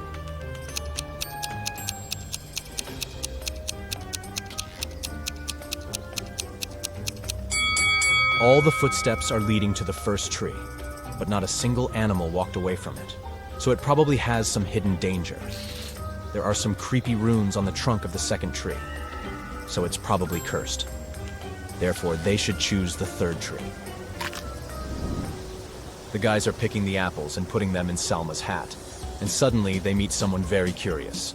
Crack this rebus if you want to know who.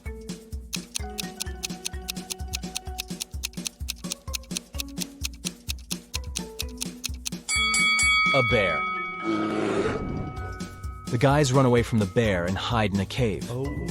Luckily, Salma managed to collect 14 apples before the escape, because they met 7 hungry gnomes inside the cave. They demand payment for the shelter. How can Salma divide the fruits among the gnomes so that each gnome could get an equal amount of oranges?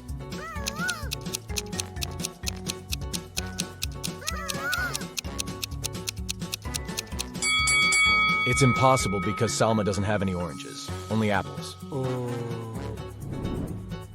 Finally, Loki and Salma return to Olaf's house. Loki takes a look at the porch and says, "Wait a minute, something has changed since I last saw this porch. Look, I have a picture. Can you spot all the changes?"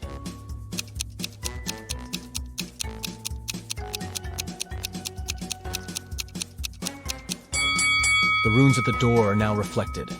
The plant from this pot is gone. The curtains have changed color, and the number of candles is different.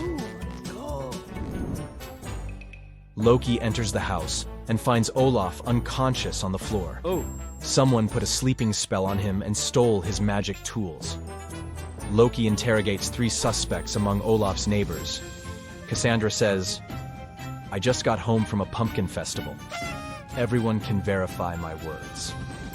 Ambrose says, "I've been retreating and meditating in my basement for a week. I have no idea who did it." And Roxane says, "It wasn't me, but I guess it was Cassandra. She's just jealous that Olaf decided to date me." Who did it?